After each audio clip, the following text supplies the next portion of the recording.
rumor going around that if Diddy tell, they gonna give him bail. Now, this just some shit I've been hearing on multiple websites. I can't confirm or deny, but it sounds crazy. Now, listen to this. And I don't like it. So check it out. Y'all know what they've been saying about Diddy lately. Saying he been looking skinny, he been on hunger strike, wasn't eating Christmas, and looking bad. They even was saying that he looked thinner and grayer in their most recent court appearance. Mohawk Diddy doing bad. Well, now the rumor is going around that the prosecution feels like this is the perfect time to come up in his face with some paperwork. And this apparent deal will get him bail until he awaits trial, amongst shaving some time off or whatever. But in exchange, they're pressuring him to expose the full network of individuals tied to his trafficking. That is what we're talking about today. Is Diddy about to snitch on everybody to get an opportunity to get bail? Everybody, drop your city in the chat. Let me know where you at. Drop your city in the chat. Let me know where you at. Say what's up in the chat. Hit the like button and let's go. Drop your city in the chat. Drop your city in the chat. Tell me where you from. Drop your city in the chat. Drop your city in the chat. If you say what's up, I'ma hit you right back. I'ma hit you right back. But if you act up, I'ma bang from the chat. So don't play with me. Mr. Let Go, got a super lit show. If you like this intro, share this video and subscribe to the show. That's the only way to grow. Hit the like button, hit the like button, hit the like button, hit the like button, hit the like button. If you like the discussion, drop a super chat if you wanna say something. I remember when I started, I ain't getting no views. Now millions come to me just to get my views. The chat be on fire, I done lit the fuse. But my channel wouldn't be nothing without you. Tell me where you from, drop your city in the chat, drop your city in the chat. Tell me where you from, drop your city in the chat, drop your city in the chat. If you say what's up, I'ma hit you right back, I'ma hit you right back. But if you act up, I'ma bang from the chat, so don't play with me. Hit the like button, hit the like button, hit the like button, hit the like button, hit the like button. If you like the discussion, drop a super chat if you wanna say something.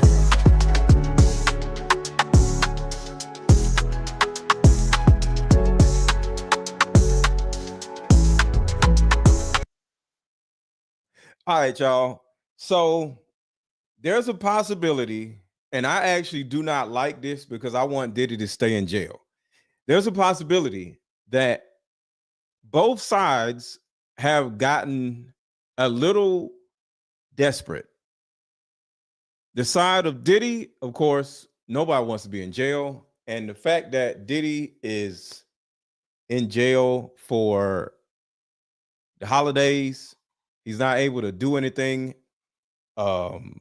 This guy, the Luigi guy, came in to the jail because the Luigi guy who did whatever he did to the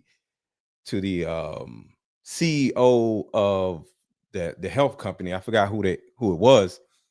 He is actually in that same jail right now. So Diddy is not even getting the attention that he may want in that jail, because sometimes when you walk in a room, you want everybody to look at you and admonish you, even if it's jail, right? I'm sure any of y'all who have ever went to jail, you kind of like want some type of respect walking in, because if not, you might look like food. So Diddy isn't even a big dog in jail anymore, because this Luigi guy is to a certain degree a hero because of what he did to the CEO of the health company. What was the name of the health company, y'all?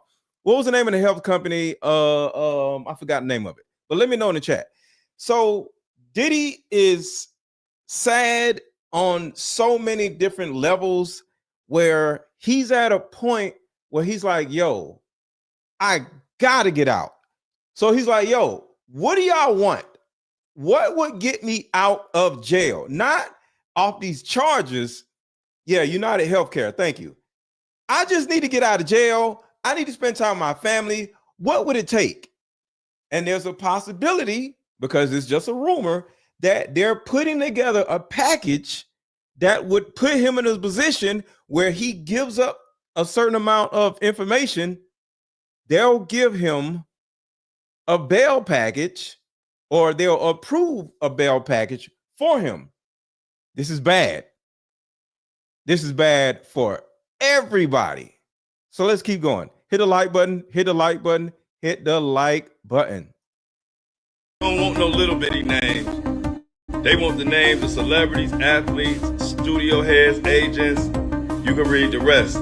They want some serious names. So long story short, if Diddy starts naming names, he can secure bail and remain free while he wait on trial. Now I'm gonna make some calls and find out today, but tomorrow morning on my podcast, The Flow Show No Filter, I'm deep diving in this deal. What do y'all? So this guy's podcast is named The Flow Show No Filter. The Flow Show No Filter. And I think it's FLO. I like to, shout out the content creators that I be using. Y'all think this would be crazy? I'm out. Diddy suffered a breakdown in jail after Christmas. It's being reported that Diddy... And this woman, her name is Khadijah Lynn. I always use her information because she's like super dope on TikTok. So her name is Khadijah Lynn with like 3 N's. He allegedly had a meltdown at the Metropolitan Detention Center in New York during the holiday season.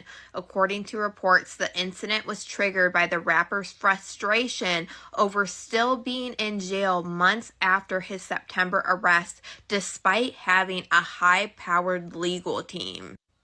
Diddy expected that he would have been out on bail and not having to spend Christmas behind bars because of his high-powered legal team that he assembled for his defense. See, you got to look at a couple things. One, Diddy is spending all of his resources to get out of jail. So it's one thing about beating this case, but it's another thing about simply just getting out of jail. Like, I can easily say that he did not expect this. When y'all just think about how this first started, do y'all remember when Diddy agreed to turn himself in? It was like a day or two of him being in a park, just walking down the street, just riding a bicycle, taking pictures with random people. Do y'all remember that? He was preparing himself to turn himself in, and then they just went and got him. But he was about to turn himself in. One of the reasons why he was totally okay with turning himself in instead of fleeing the country. Remember, he was about to flee the country, but he agreed to turn himself in. Do y'all remember that? Put a 1 in the chat if y'all remember that. He agreed to turn himself in instead of running. He could have possibly fled the country and went to Bali or somewhere, and it was a possibility that he could have avoided all this. Possibility, because I don't know enough to say that's a fact. But he actually thought he was just going to turn himself in, bail out, and then fight the case at home. None of this was in his mind. So month after month after month after month has went by, and he's getting slowly and slowly and slowly more frustrated. Like, what is happening here? Beating this case is a lot, but staying in jail is even worse, because in his mind, he's at a point where he's like, yo, at least, because some people, some monsters, some gangsters, they prepare to go to prison for the rest of their lives. They know that, they've done some heinous things. And I know this is a TV show, but if y'all remember The Wire, put a 1 in the chat. Y'all watch The Wire. Put a 1 in the chat if y'all watch The Wire. When Weebay got caught, he was just like, all right, Because at some point, like I don't did everything. It is what it is. I'm about to go to prison for the rest of my life.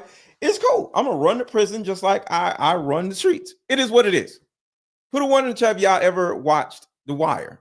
There's a guy named Weebay, and he was the muscle for the guys, and it was he literally was eating a sandwich like, yep, that was me. Yep, that was me. Eating a sandwich and stuff. Yep, that was me. Yeah, that was me too. I did this because it was whatever. But so it's a point where you've done so much crazy gangster whatever, where you just like, I know I'm about to go to jail for the rest of my life. I'm okay with it. I'm at peace with it. Diddy is like 56. It's over.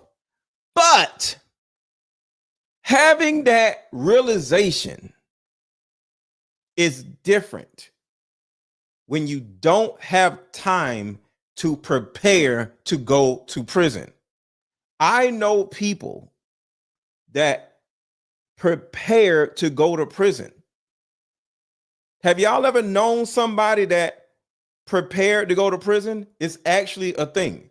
They get all the ass they want. They spend time with their family. They'll go do this, do that. They'll do everything they need to do before they go to prison. They sell their cars. Like, I've known plenty of people that was about to go to prison.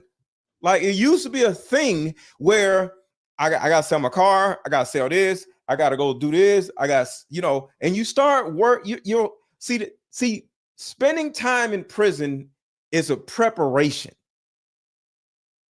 It's a preparation. And it takes about 6 months to a year to prepare to go to prison. But when you turn yourself in, not to go to prison, but to deal with everything and then bail out, you usually get about a year, maybe 2 years to spend time free before going to prison. Yo, Rudy said cancel all your subscriptions, like what the Netflix or Hulu was. Yeah, cancel your Netflix subscriptions before you go to jail. Yeah, yo, that's hilarious. But you actually have a 2-year life before you go to prison. It's an actual thing. So some of y'all understand what I'm saying. So, because a lot of y'all agreed that y'all met people or known people that prepare to go to prison. It's an actual thing. So I, to a certain degree, because I never went to prison, but to a certain degree, I can jail flicks. Okay. I can literally understand how distraught Diddy actually is. What's going on, Gianna?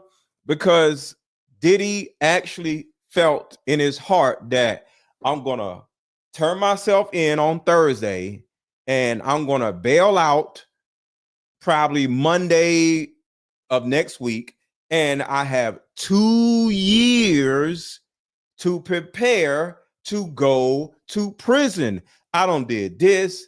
I don't whack my own baby mama. I don't whack Biggie. I don't whack Diddy. I mean, not Diddy, Tupac. I don't did all this other stuff. Like, it is what it is. It was a great run, but my run is over. I'm old. I don't care no more. My knees be hurting. It's cool. Let me prepare myself to go to prison. He never had that because he never got bail. Hit a like button, hit a like button, hit a like button, hit a like button. Y'all don't like me saying hit a like button. I get it, but I will not say hit a like button again if everybody right now hits the like button. It's 650 people watching right now, and if all of you hit the like button, I will not say hit the like button again. So I need 3 things from you real quick. 1, hit the like button. 2, drop your city in the chat if you have not already, because a lot of you are just coming in. And 3, Cash App, if you want to support the channel, is scrolling across the bottom of the screen. So contribute to the channel if you're enjoying the information. So Cash App is scrolling across the screen, $AARON 1000, AARON 1000. buy me lunch, you know, a little $10 a go, you know, pretty far. Because if 650 people send $10 all together, think about how much money that is. So if you care about me and my kids, all right, drop a cash app, $AARON 1000, just $10, buy me lunch, $20, $50, boom, you know. And then at the same time, if we get 10 people to drop super chats over $10, I'm going to give away my card game to one of the people that dropped a super chat. All right. So we'll have, if we get the 10 super chats, $10 and above, we'll have a little contest on, you know, who gets a free card game. But yeah, contribute to the channel, hit the like button, drop your seat in the chat. All right. So the thing about it is, Diddy is at a point where he's realizing he's never going to be at his home again. And that is a realization that is just hitting him. Some of y'all are probably confused on why Diddy is having his breakdown. You've been in jail all this time. Why are you having a breakdown now? It's Christmas. Who cares? It's the realization that he's never going to see the rest of the world ever again in person. Ever. Because like I said, different criminals are totally aware that it's too much going on for them to ever be free again. But they need that 2 years. They need that 2 years out in the world to prepare to spend life in prison. So in Diddy's mind, this is unfair because he's like, yo, I turned myself in. I gave y'all everything that y'all asked for. If y'all actually, you know, have enough incriminating evidence against me, I'm okay with going to prison for the rest of my life. But damn, I got to at least have 2 years or a year and a half or whatever it is, because it's on average 2 years before, you know, you get convicted. Why not let me out? Like, it's not fair. Hey, what up, Mr. Let Go? Hope you had a great Christmas. Thank you, Brian. I appreciate you. And I hope all of y'all had a great Christmas also. So the thing about it is, even though I don't agree, I do empathize with Diddy. Because if you turn yourself in with the understanding that you're going to have a year and a half to prepare to go to prison, y'all got me. It's okay. I'm old. Y'all got me. That's a lot when they don't let you out. So he's going crazy. And I say all of that to say this. Diddy is about to snitch on everybody because he's like, okay, I ain't got nothing else to live for or fight for. I ain't got no more money. Like, you know, it's really over. So I might as well just snitch on everybody. It don't make sense not to. Because the thing about it is, if y'all will let me out and I have my year and a half or whatever, because May 25th of 2025, that is not going to be the court date. It's going to be a continuance on top of another continuance because there's so much stuff coming out. They need more time to put everything together. So he's probably going to have a year, maybe a year and a half before he actually gets tried and, you know, get charged and actually go to prison. So Diddy is mentally thinking like, I will do anything possible to get out of prison. I mean, get out of jail. Because he knows he's never going to get out. He's going to face life in prison, and that's going to be it. And he's okay with that. Hence the reason why he did not flee the country. So yeah, this is a lot for Diddy. This is a lot for Diddy. However, their failure to secure him bail has seemingly taken a toll on him, making spending the holidays behind bars a nightmare. During this meltdown, Diddy allegedly informed the prison guards of his situation and requested to be taken to the hospital. However, they denied Diddy's request, leaving him to cope with the situation on his own. A close source to Diddy said that he managed to calm himself down with a meditation technique that he's been using while he's been behind bars. This person said that it took him a few hours of deep breathing and focusing to get out of the bad space that he was in, but eventually he managed it. And I've always said that I believe Diddy was really sensitive just based off things that we've seen, and now we know that he's allegedly starting to break down, realizing that he's probably never getting out of jail. And we know that the feds are saying that there is a possible superseded indictment and it's going to be coming soon, which would possibly name his alleged co-conspirators because they charged Diddy with a racketeering charge, which means that there was an alleged criminal enterprise, and that right there says to everybody that the charge itself is literally saying that there are other people that they're going after. So that's the actual charge, racketeering. I don't know if it's a RICO is racketeering or if that's totally different. I don't know if a RICO charge is racketeering. I think it is, but a RICO we are more familiar with. So the possibility that he starts dropping names early because the names are going to come out anyway because it's a racketeering charge. Might as well start dropping names because if he gets out, he'll get an opportunity to prepare to go to prison. But here's another question, though. Regardless of how bad he wants to get out, is he willing to get whacked? Let me ask y'all a question. Oh, it's the same thing, Rico? All right, cool. I want to ask y'all a question real quick. If you did a whole bunch of bad stuff and you actually snitch to not get off on the charges, but to get bail, and you are about to go to prison for the rest of your life, but if you actually were to snitch, people will be running around trying to unalive you. Would you, just you, I'm just asking y'all, would you still want to get out of jail if you know there's a bounty on your head? So think about this. I'm going to say it again. You go to jail and you about to do the rest of your life in jail, right? In prison. But you have a 2-year window where you could be free before you go to jail for the rest of your life.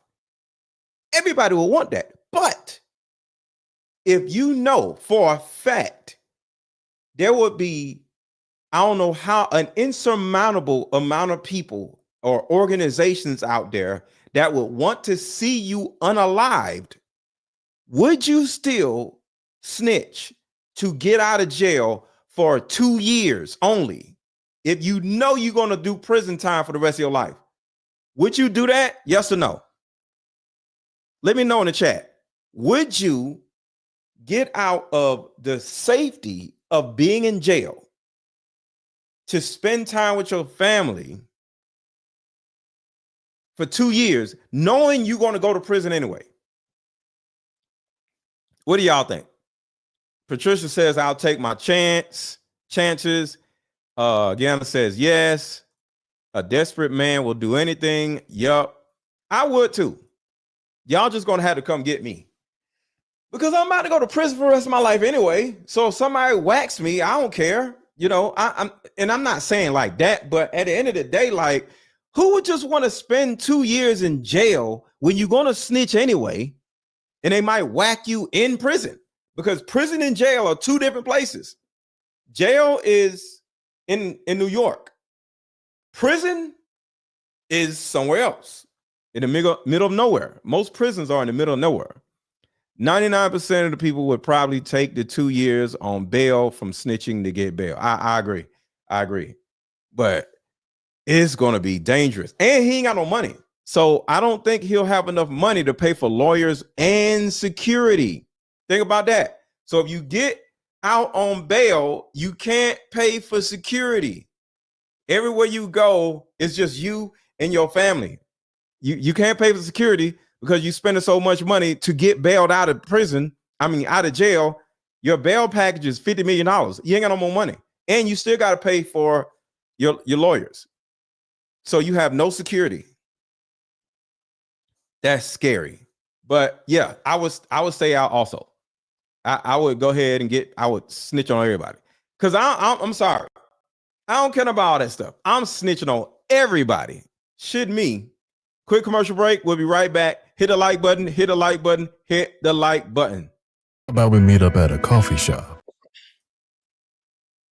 Hey, how about we meet up at a coffee shop and play this fun dating card game? We'll have fun and see if we're compatible all at the same time. Ooh, what's the name of the game? It's called Deeper Discussions. I'm down. Okay, meet you at 6. Fellas, buy this card game. Ladies, buy this card game. Buy about 2 or 3 card games. The main reason why people can't stay together isn't because they don't like each other no more. It's actually because their present family issues come up or their past family issues come up. But when you play Deeper Discussions, you'll be able to understand a person's family issues up front. This game can be played with either 2 people or an entire group. So have fun. Question number 1. Name a time when money was the main factor why a relationship went bad. Deeper Discussions Dating Edition. Again, these cards are good for vetting a potential boyfriend, Candidate. a potential girlfriend, a potential husband, a potential wife. The texture of these cards are so soft and silky, by the way. Like They ain't gonna get really wore out. durable. A dating card game for introverts who have a hard time asking the much-needed compatibility questions. Deeper Discussions, the card game. And everybody watching, make sure to buy my Deeper Discussions card game. If you see a blue link in the chat right now, click the blue link and see if it's something that you like on the website. That's all I ask. Some of you guys are new. Make sure to hit the blue link and let me know. Just go to the blue link, hit the blue link, and see what's on there that you may want. But my Deeper Discussions card game has 81 cards in it and is meant for men and women to help you vet the opposite sex. Is a very important card game. And if we get enough super chats or cash apps, we'll do a giveaway probably in another hour or so. But we got to get super chats or cash apps up before we do that. But yeah, click the blue link if you have not seen my Deeper Discussions card game information, and check me out. So my thing is, I want to ask y'all another question. If you were Diddy's sons and you had some of Diddy's money, because you already know a lot of things, whether it's accounts or real estate, are in Diddy's son's name, would you sell a house? Say you own a $5 million house and Diddy is your father. Would you sell the $5 million house to help your father when you know that, one, he may have unalived your mother? That's one. He may have unalived your mother.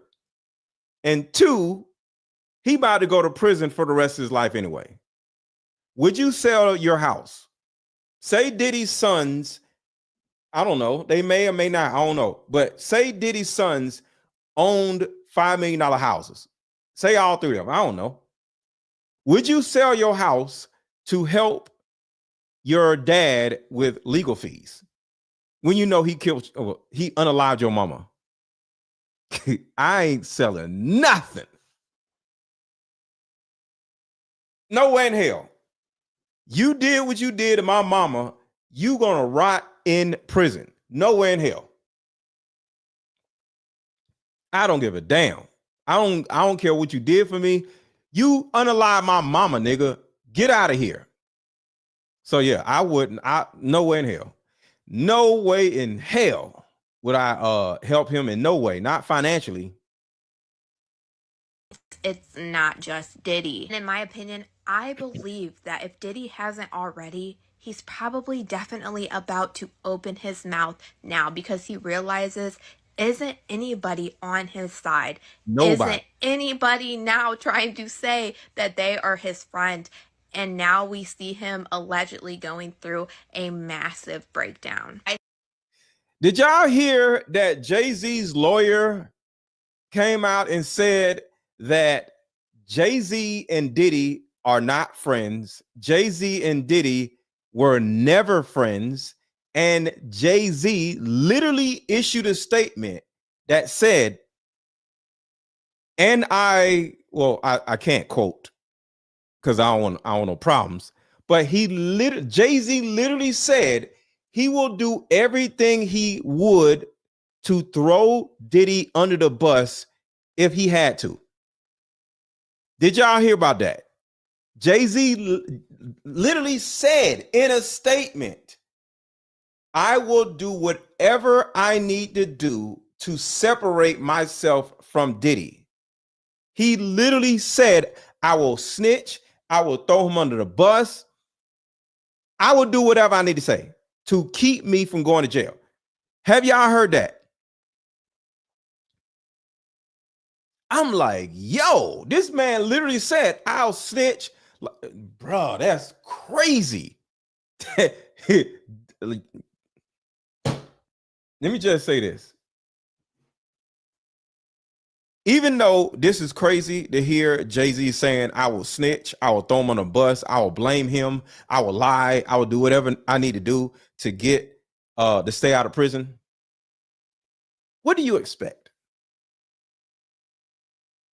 I just came in, what I missed. You always saying what I missed. Get here on time, October 3074, and you won't have to worry about what you missed. So I want y'all to think about this. Everybody in the chat right now, name a person that Jay-Z screwed over in the past. I want to show y'all something. Name a person that Jay-Z screwed over in the past. So when we start naming these people, because some people may not know this, what do you expect Jay-Z to do? This is what he does. So he screwed over Jaguar Wright. He screwed over Foxy Brown. He screwed over Dame Dash. He screwed over D Haven. He screwed over, some of y'all may not know this, he screwed over Cameron because Dame Dash actually signed Beanie Siegel. Yes, Beanie Siegel was about to go to prison, and all Beanie Siegel needed was Jay-Z to say, hey, we'll let you out on bail if Jay-Z says he'll vouch for you. He literally said, I got you, bro. And next thing you know, when it came time for him to vouch for him, Jay-Z said, no, I'm not going to vouch for him. So Beanie Siegel, Big L, yes, he screwed over Big L. How he screwed over Rihanna? I don't know if he screwed over Rihanna. So Dame Dash, actually, some of y'all may not know this, but this came out in an interview that Dame Dash did. I forgot with who. He said this. He screwed over R. Kelly. Yes. So Dame Dash said in an interview recently, a couple days ago, that Dame Dash signed Joe Budden. And because of Jay-Z, Joe Budden didn't come out with an album under Rockefeller because of Jay-Z. So he screwed over Joe Budden. He also screwed over the whole Dipset, not just Cameron, the whole Dipset. D Haven. So when you look at Jay-Z,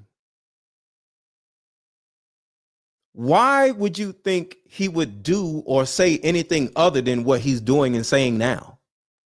This is what he does. He's a rat. He's a piece of crap.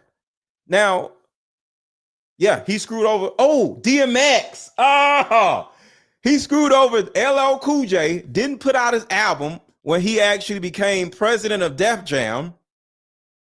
And then he screwed over DMX when he was president of Def Jam. So let's see. DMX, Dame Dash, LL Cool J, Aaliyah, because there's a possibility he's the reason why Aaliyah's plane crashed to make room for who? Beyonce. So let's name everybody. LL Cool J, DMX, Aaliyah, Dame Dash, Cameron, Beanie Siegel, D Haven. Who else? Because y'all named everybody. He didn't Shine. No, Big L. So that's okay. That's 7. Big L. Camille was trash. He didn't screw her over. She was just trash. Emil, she was trash. Who else? I think that's about it. So a little under 10 different people were knowingly screwed over by Jay-Z. So now, why not screw over Diddy? It's who he is. Jaguar, right? Yeah. So that's about 8. He didn't screw over Nas. He just dissed Nas. So yeah, what do you expect? Y'all just naming people now.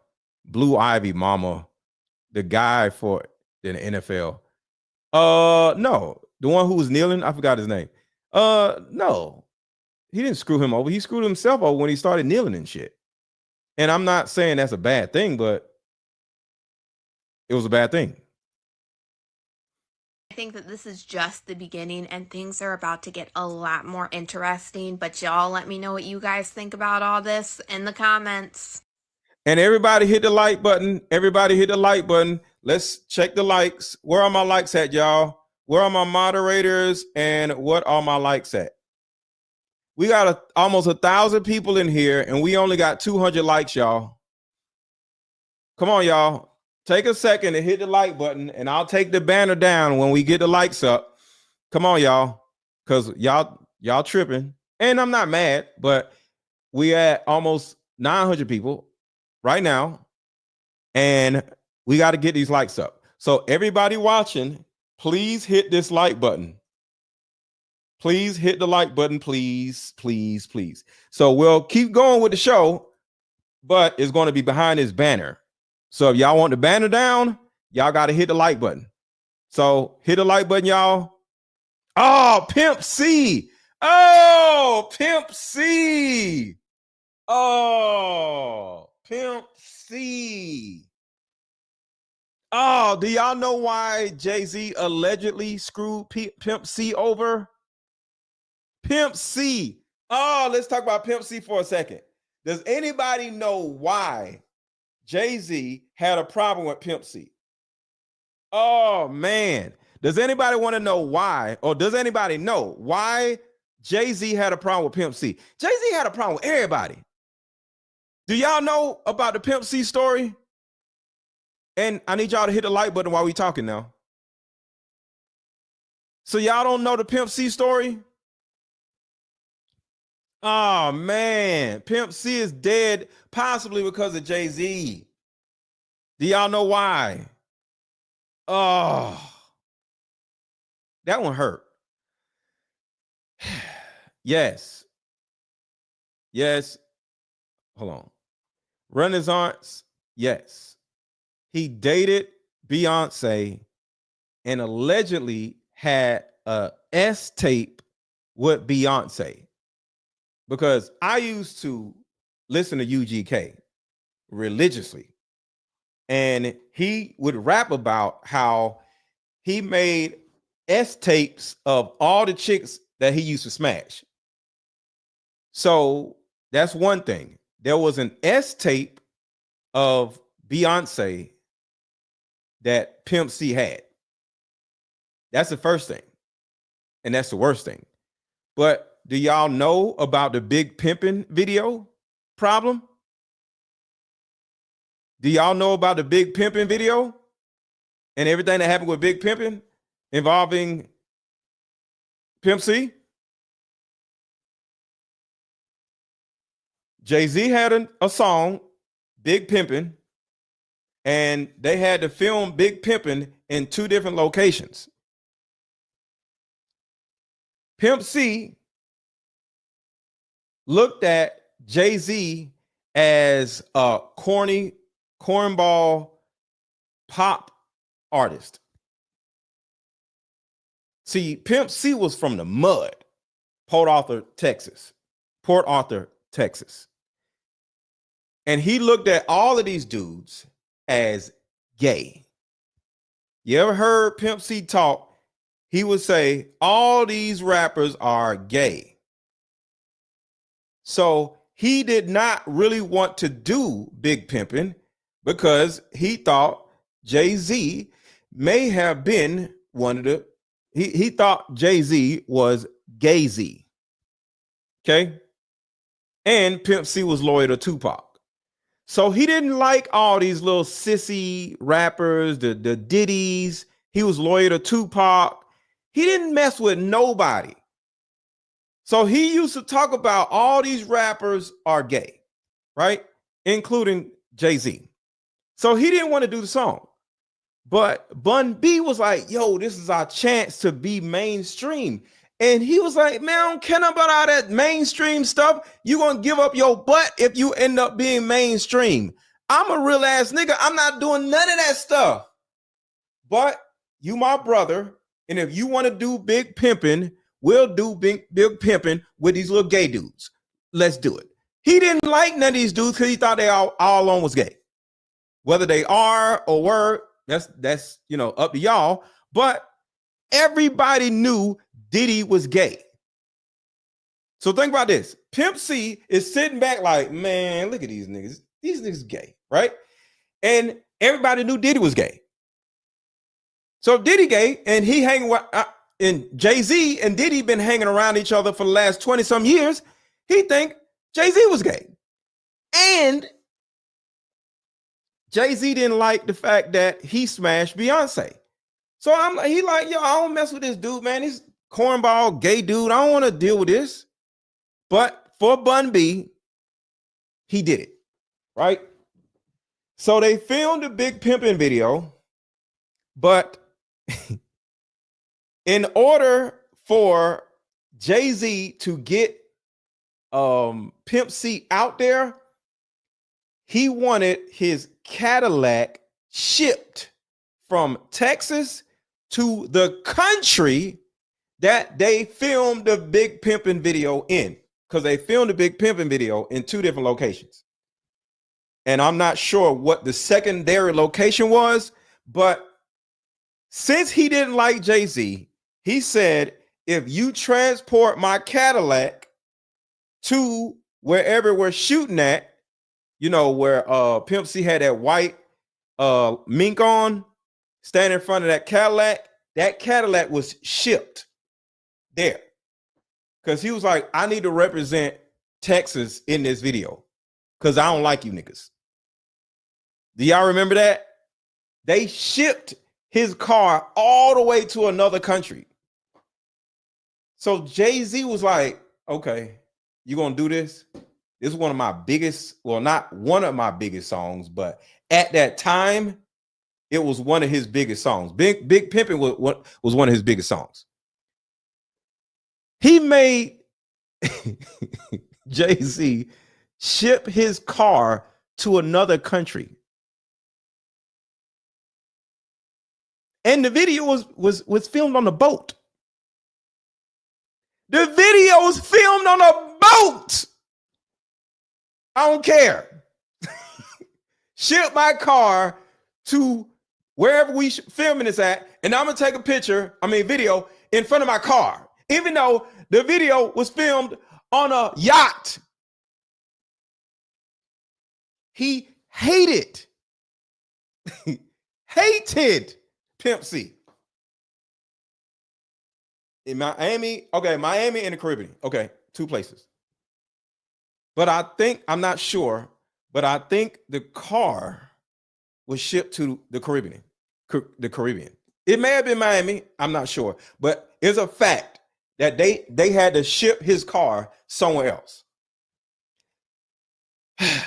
Sorry, y'all, but yeah, that hurt. Yeah, Pimp C was my guy. All right, let's keep going and keep hitting the like button, y'all. Keep hitting the like button. Diddy Boo-Hoo had a mental breakdown at Christmas and he is now facing pressure from the prosecution to rat out his friends. Now, as you all know, Diddy has been denied his bond request several times by the judge. One judge even said that there are no conditions that Diddy Boo-Hoo could be allowed out on bond that would ensure the safety and protection of justice in this case. Now, Christmas just passed and Diddy spent what will likely be one of many Christmases behind bars.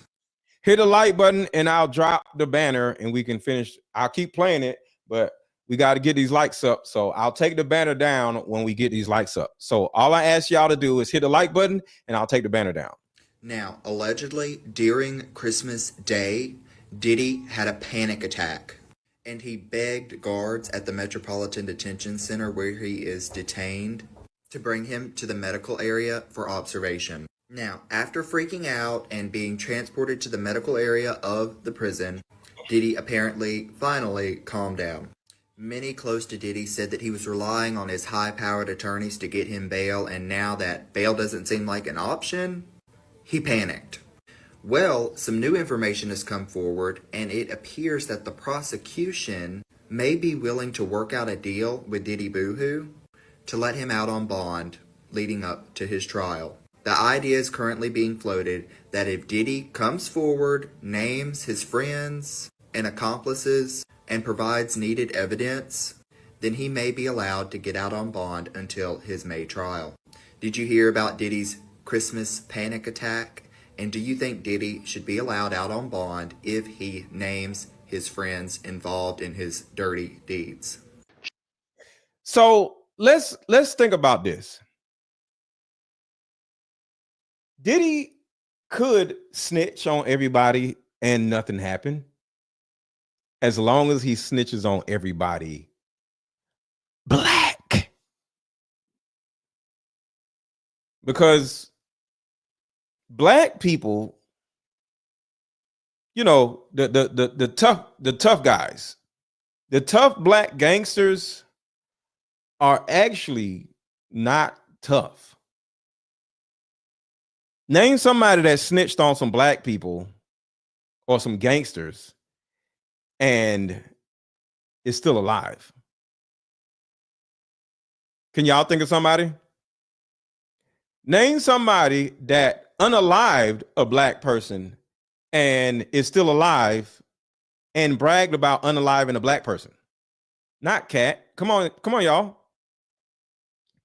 So Diddy can actually snitch on everybody black and not get unalived and live his life without no problem, because we're actually pussy.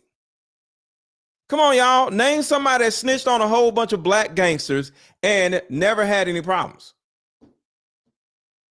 Tekashi 6ix9ine, y'all. Ain't nothing happened to him. Tekashi 6ix9ine like snitched on everybody and got out of jail. Ain't nothing happened to him.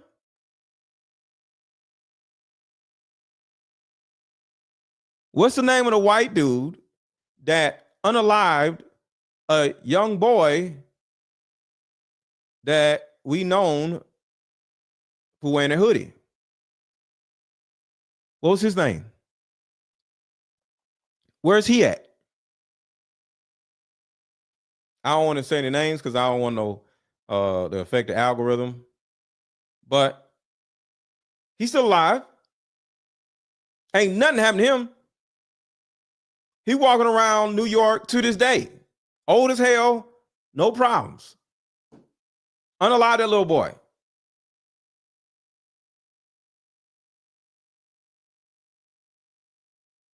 Y'all know who I'm talking about? Last name Martin. So to a certain degree, we pussy. So we ain't gonna do nothing.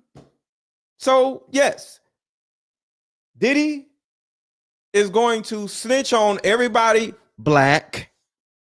As long as you don't snitch on nobody white.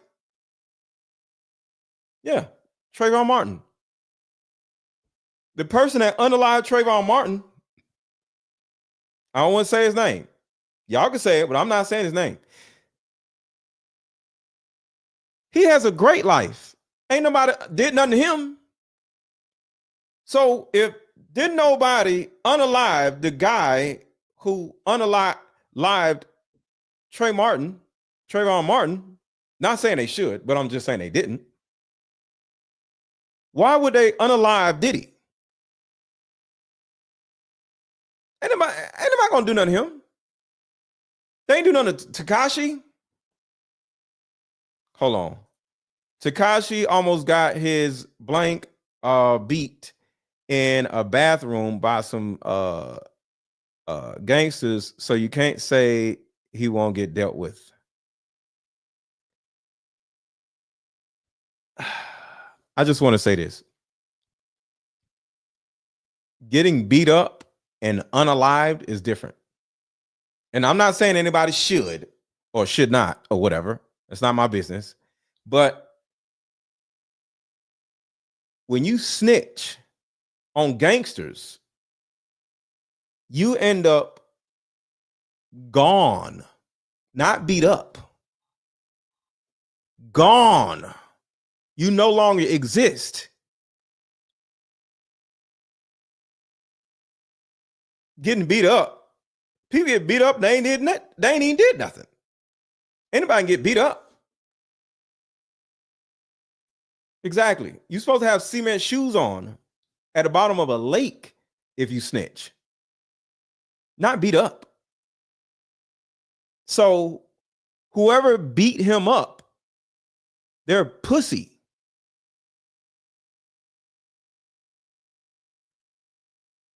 Pussy. So my point is this. If Diddy snitches on everybody, black, ain't nothing gonna happen to him. Because y'all pussy. Ain't nobody gonna do nothing to him. But sadly, if he snitched on somebody white or somebody, you know, a Leo Cohen or, you know, an old white man, then it'll be a different story. Because black folks aren't as gangster as white folks. Do y'all agree or do y'all disagree? Yes, I like that. The choose. Yes, ain't nobody snitch on a chew toy, I'll say, and see what happens. The choose. Shout out to Something to Think About, L. Nix. Good afternoon, bro. If you're watching, like, subscribe, engage in the chat, and share the video. Thank you so much. I appreciate you. I appreciate you. I appreciate you. We need 9 more super chats in another hour, and I'll give away a free card game to one of the people that dropped the super chat. So in other words, you can actually get a card game for a $10 super chat. So drop a super chat. We need 9 more super chats within an hour, and boom, we'll get we'll have a card game giveaway. But we need 10 super chats. We got 1 so far. So the thing about it is, y'all, I think black folks, black dudes, black gangsters, or whatever you want to call it, they're soft, and all they'll do at the most is beat you up. If I snitch on you and get out of jail and don't have to do no jail time, and the worst that will happen to me is you beat me up, pause. Are you crazy? Because you're getting beat up in jail. If you go to prison, you're going to get beat up. I don't give a damn about getting beat up. If I go to prison or if I go to jail and they say if you snitch, you're gonna get out. And the worst thing that's gonna happen to me if I'm gonna get beat up in a bathroom, you're gonna get beat up in a bathroom if you go to jail. So what gangsters are allegedly supposed to do is you get cement shoes and you end up at the bottom of a lake. But black folks, pussy. Tekashi 6ix9ine just got beat up in the bathroom. Who cares?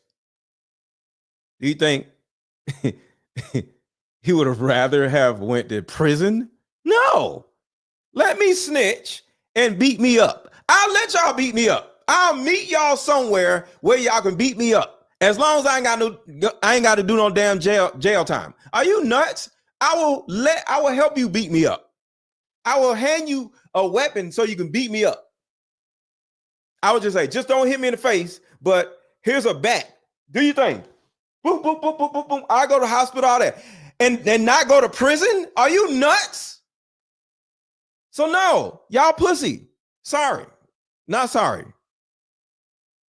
You supposed to lose your life according to street laws if you snitch. So the Z dude, because I'm not going to say his name, for Trayvon Martin is walking around with no problem, and Tekashi 6ix9ine is walking around with no problem. What are you talking about? There ain't no damn punishment. Everybody might as well snitch. So yes, Diddy is going to snitch on everybody black, but he's not going to snitch on the real people that are not black, because the people who are not black are the actual gangsters. And y'all ain't gangsters. So I'm snitching on everybody feels me. Shit me. Because y'all ain't gonna do nothing. I'm snitching on you and you ain't gonna do shit about it. How about that? I'm snitching on all of y'all and y'all ain't gonna do nothing. How about that? Jay-Z's lawyer has already made an irreparable mistake that's going to cost Jay-Z the entire trial. He's lying to the American public, and they know it. His lawyer has already lost all credibility. And when your lawyer loses credibility, you therefore lose credibility. October 3074 said you might lose an eye. I got another one. I don't know if you noticed, I got two of them, so I don't care. And name somebody that lost an eye. Black folks don't make nobody lose no eye. They just beat you up and talk mess about you.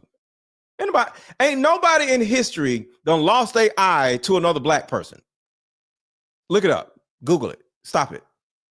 But yeah, if I do lose an eye, I got another one. I don't care. I'm not going to prison for the rest of my damn life. I'm snitching. There's nobody who believes that Diddy and Jay-Z aren't friends. So for Jay-Z's lawyer to come out saying this publicly and continue with this position to trial, he's going to lose all credibility. And therefore, Jay-Z's going to lose all credibility because the jury can consider credibility. In fact, they have to. It's one of the... Yo, does he have a point? If a lawyer says a bold-faced lie in front of everybody, as in my client and Diddy are not friends and have never been friends.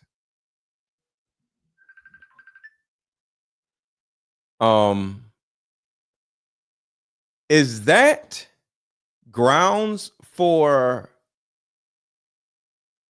like, does that literally tell the court, the jury, that you're a liar? Because that's a very outlandishly stupid statement. But if your lawyer comes out and makes an outlandishly stupid false statement, I'm not going. You just lost all credibility. Do y'all agree or not? It's a small lie, but it's like, okay, a lie that a lawyer can get away with is saying my client is innocent.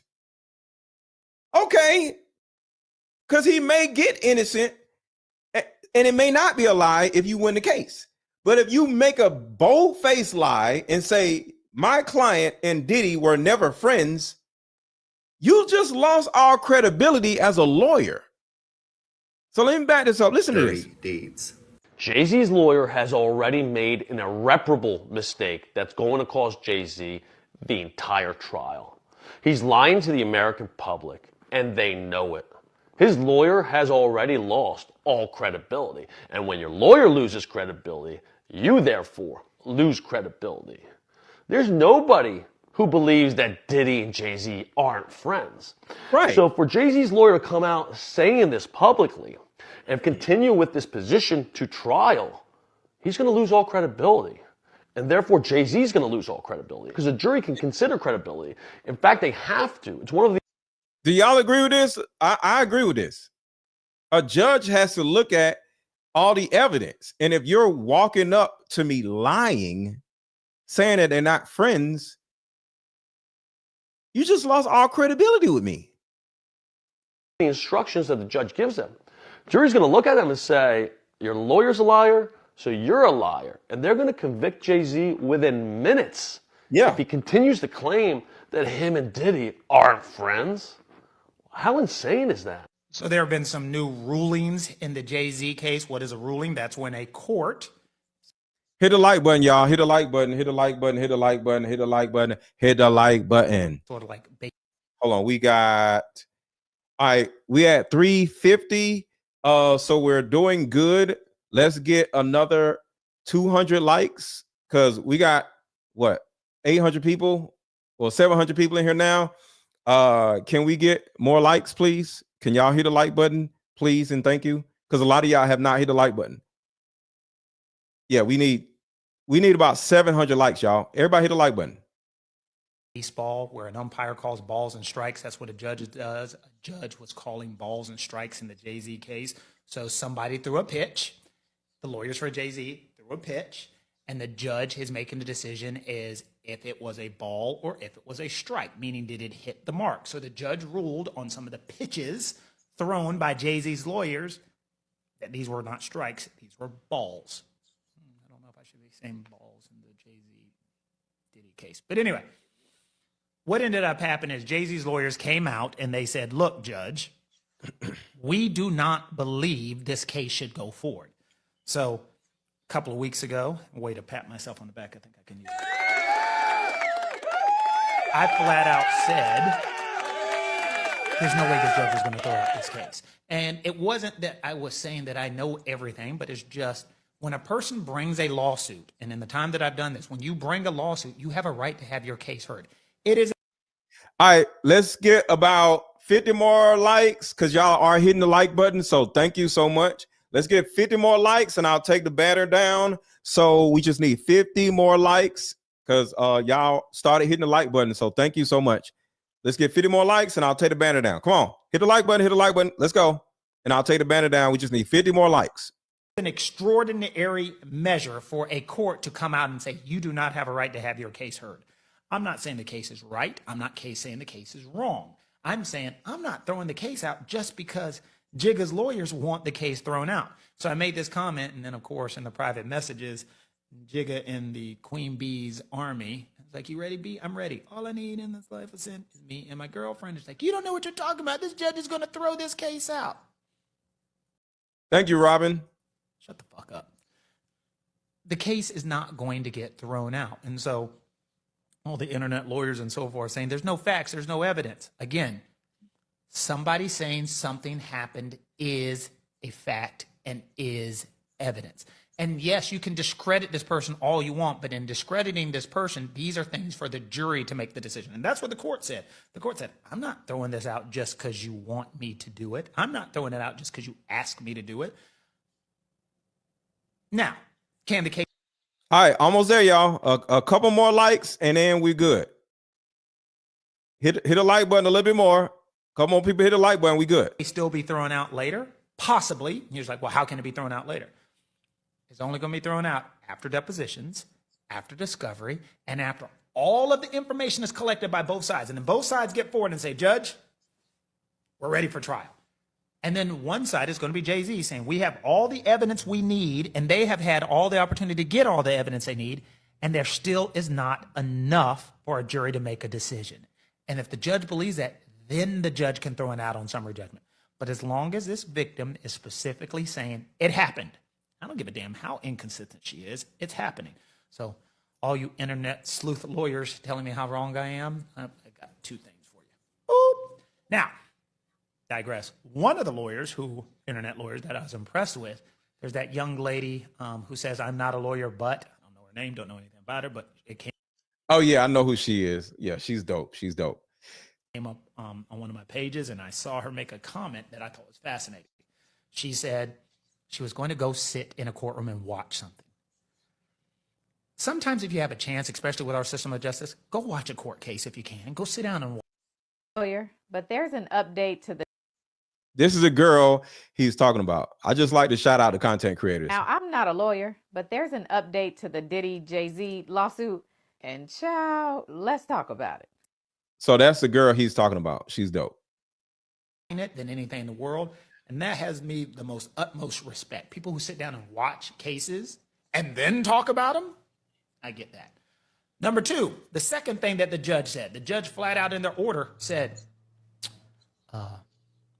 Mr. Jigga lawyer, could you do me a favor and quit talking shit about the other lawyer, because that does not do you any good whatsoever. And Right. It's like they making diss songs about each other. Like, y'all are not rappers. Y'all are lawyers. Stop dissing each other. Y'all sound stupid. I totally agree on talk it. about them. You're right. I get that. It's crazy. Number two, the second thing that the judge said, the judge flat out in can't the order talk about said, each other's lawyer. Mr. Jigga lawyer, could you do me a favor and quit talking shit about the other lawyer, because that does not do you any good whatsoever. Right. And it ain't a legal argument. Translation, stop talking shit. Now, I know what Jay-Z's lawyer was doing. He was basically saying, I cannot attack a victim publicly in these filings. But what I can do brilliantly is attack the lawyer. Everybody Especially if the victim has autism. So I agree with you on that. hates lawyers. So if I attack the lawyer, quid pro quo, it's going to be attacking the victim in this case. And the judge said, you're not doing yourself any good. There's no substance to that. You need to stop. And then finally, where I was wrong was I did not think there was any chance whatsoever that the court was going to allow the victim to proceed without identifying her name. The court said, nah, I'm not going to let her name out there. And you say, why are you allowed to do this without releasing her name? And the court said, look, here's the deal. This case is public. It is high profile. If I release the name of this victim, you don't think the Queen Bee and Jigga Army is going to be out there attacking on that door, knocking on that door, saying, yo, where you at? Why you talking shit about Jigga? Yo, Bed-Stuy, why you talking? They're going to come after him. They're going to be angry. And the judge says, that's not fair. She has a right to have her day in court. Now, I'm not saying it's going to last forever, because at some point the name is going to come out. Depositions, things of that nature, when they start sending these notices out there. So the court flat out said, we're not letting the name. And I was flat out wrong. I thought the court was going to make the name released, but I was just wrong on that one. So the case is going forward. It's going to continue to go forward. It's going to go forward for a while. There's going to be depositions, sworn statements, things of that nature. What's going to be interesting is they ain't going to be able to take a deposition of Diddy. Why? Because Diddy's ass is in jail. In case. Wait, why they can't take a deposition? He's in jail. That's why they can, right? Sure, no rocking. He ain't going to be talking to anybody. So no statement from Diddy. The plot thickens, and I guess I got to kick it one time. Jay-Z talks about how great Diddy is. Sorry about this being so loud. I ain't mean to be so loud. In this video, Jay-Z talks about how great Diddy is, but it also seems like Diddy lured him in to get even closer. Check it out. Yeah, what happened was I was going in the house. I was right in front of my house. And I got this phone call from him. He was like, come by the studio. So I pull away from my house. I head over to the studio. I get there. He's playing all these lush samples and all this 70s soul music. The backdrop for this album that I made is set against these soul samples. Hold on. Gianna, pause, Gianna. Like, Pause. They need to reopen Aaron Carter. Like, pause. Respectfully. Hold on, let me back this up a little bit. And I got this phone call from him. He was like, come by the studio. So I pull away from my house. I head over to the studio. I get there. He's playing all these lush samples and all this 70s soul music. The backdrop for this album that I made is set against these soul samples, you know, these things that I've heard growing up. So he's Because you said they need to reopen Aaron Carter. Like, no, this is a pause. playing all these records and they're amazing. And I'm like, but what are you doing all this type of music? Because it was the music that I needed. Diddy's a master of manipulation. He knew Jay-Z was coming. And when Jay-Z walked through that door, he made sure that Jay-Z liked what he heard. And he was like, man, I have nobody to give it to. You know, Biggie's not here, and I can't give these to just anybody. And I was like, well, he thought somebody who had Biggie's power needed. Yeah. And you were the one that he thought worthy of it. Yeah. I said, what do you do with this music? He said, man, I just play it in my house, and I just run around with my socks on. So you take it, and we just start working from there. Based on that, it seemed like Diddy tried to reel him in, get closer to Jay-Z. But Jay-Z and Diddy been friends about 20, 25 years, I think. But yeah, if this case goes to trial, we're going to find out who's lying, either Jay-Z or the accuser. What the hell is that? Jay-Z's lawyer comes out and says he's not friends with P. Diddy. Huh? What? What are you talking about? What are you talking about? Jay-Z is not only friends with P. Diddy, you're going down like P. Diddy. You're all going to go down. Yeah, I know. Pulitzer prizes aren't real either. They give them to every clown. Look at the honors they get from, what do you call it? Government honors, you know, whatever. Like Obama gave them out, Clinton gave them out, Oprah got one. I mean, Ellen got one. Medals of honor from the government, they're a lie. Like when the Queen knights you, you know what you are. You know exactly what you are. Yeah, you like kids. When the Queen gives you a Sir whoever, it's because you've played the pedo pandemic game. And that's what you're getting. There is no Queen, there's only King Sausage Fingers. I didn't make up that name for him. Other people did. It's absurd. Just because you show your evilness up front and speak it does not mean you're going to avoid karmic retribution. Period. And anybody, I sound like a mental patient. I realize this. I have to actually calm down and stop drinking coffee. No, it's true. All of those people that get their little knighthood by the Queen or whatever it is, sainthood, knighthood. No, it's Vatican sainthood. By the way, the Vatican's full of hits. This is extended family. You've been there with me through my ups and downs. Whenever I get in trouble, this is the one I call.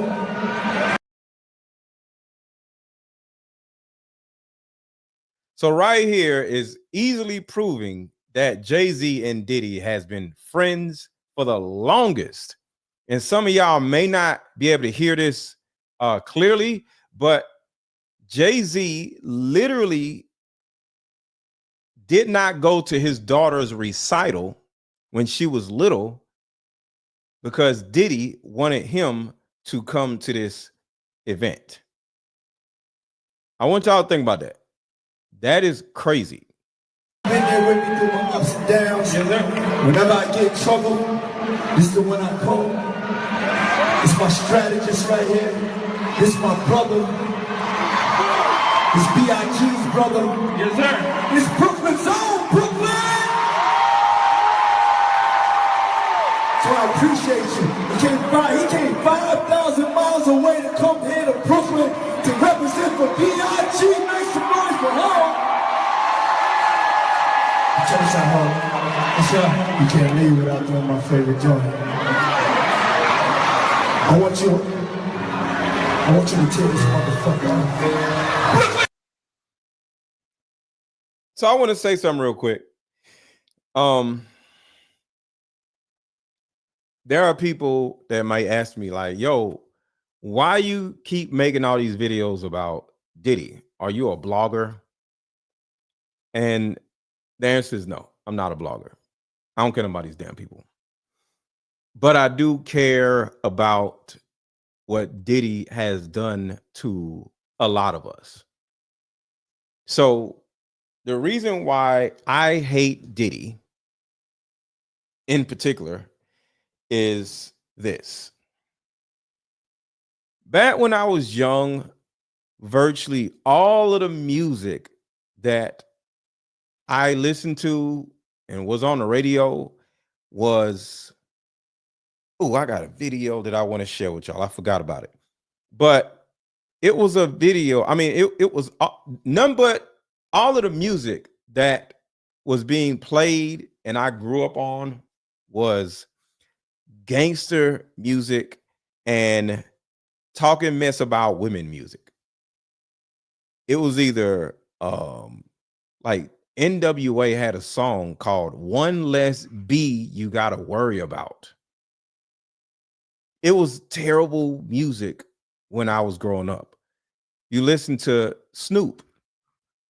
Snoop had a song called Bees Ain't S, but Hoes and Tricks. It's called Bees Ain't Ish, but Hoes and Tricks. And it was a dope ass song. And I'm not saying I didn't like the music, but it was terrible music. UGK made terrible gangster music. Master P and them made terrible gangster music. 8 Ball and MJG. Put a 1 in the chat if y'all know who 8 Ball and MJG is. Put a 1 in the chat if y'all know who 8 Ball and MJG is. 8 Ball and MJG made a song called Pimps. And it literally was a how-to on how to manipulate a woman to get her to sell coochie for you, for money.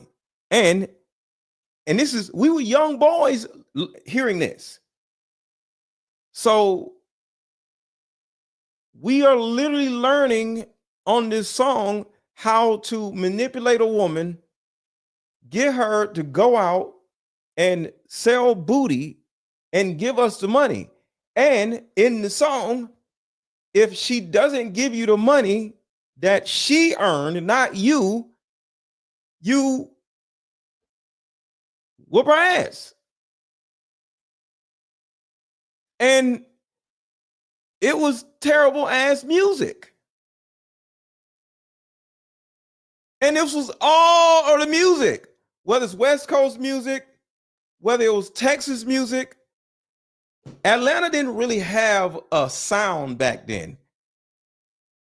So Atlanta didn't really have music. It was West Coast music, and we didn't really listen to East Coast music. It was just West Coast music and down South music. But one day,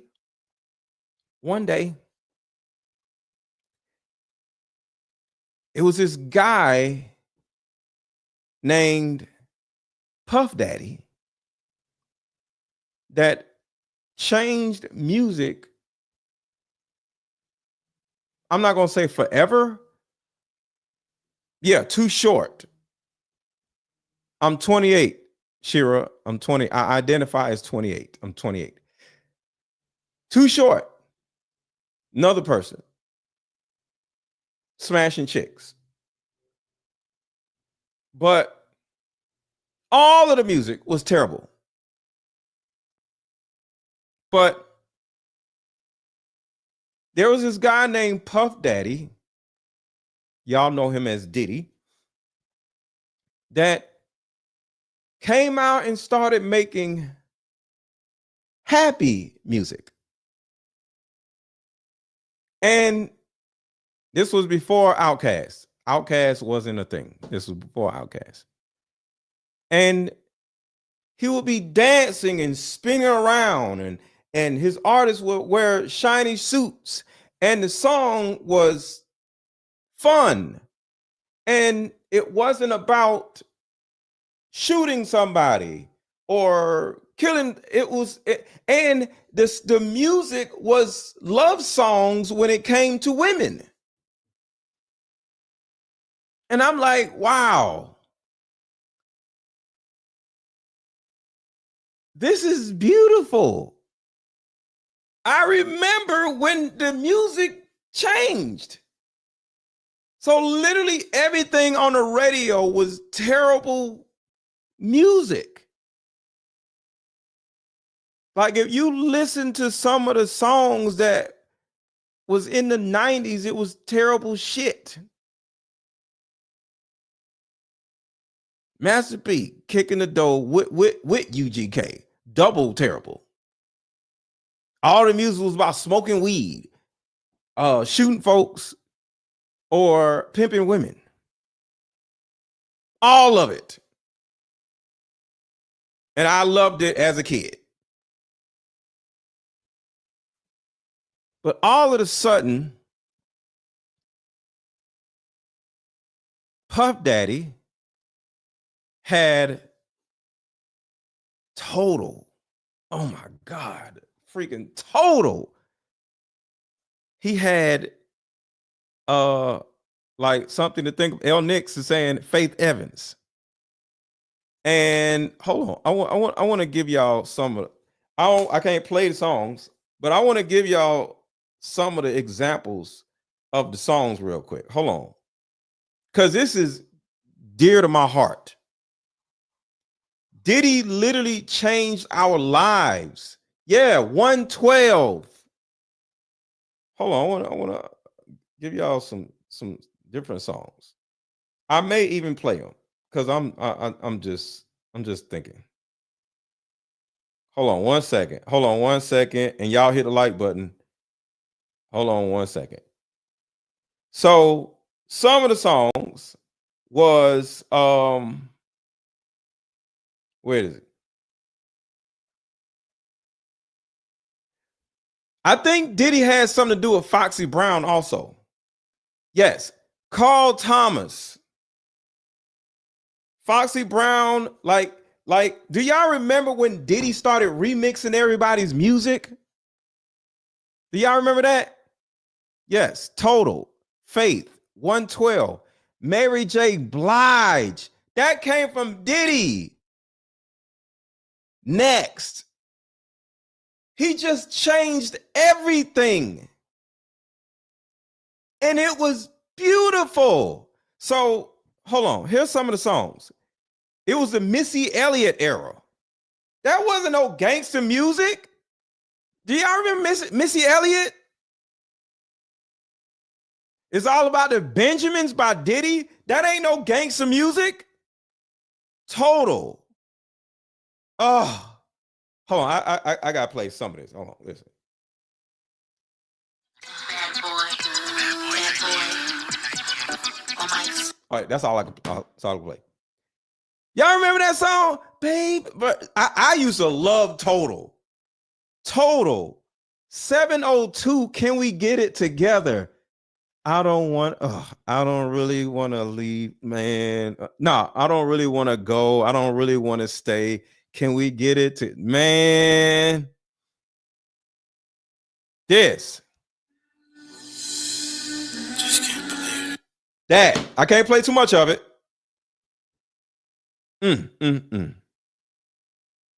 The Brat. Because what started happening was Diddy. No, we're not talking about Danity Kane. That's a little later. Mario Winans, yeah. Because of Diddy and that sound, Diddy created the other Diddy. Who was the down south Diddy? He created another Diddy. Who's down south Diddy, y'all? Jodeci, yeah. But who was the down south Diddy? Come on, y'all. JD, Jermaine Dupri. He created a down south Diddy. So next thing you know, there's a Diddy in the South. And he created a Jagged Edge. The music literally just changed for everybody. And it turned into a trend Well, we started singing the women to each other, singing the women again.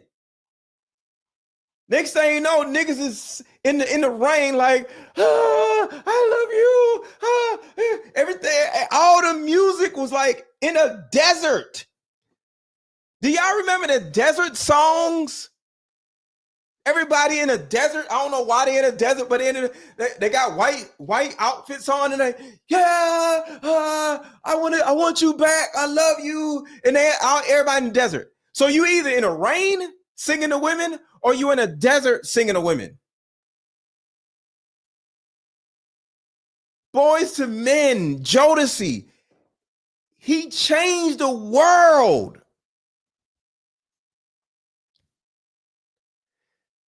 And all of a sudden,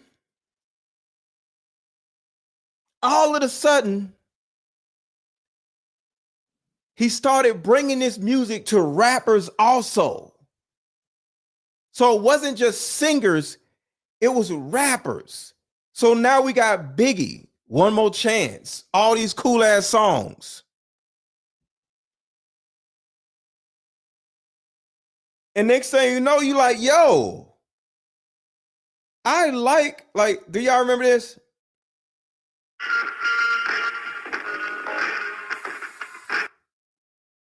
Y'all know what that is? Y'all might not know. Let's see.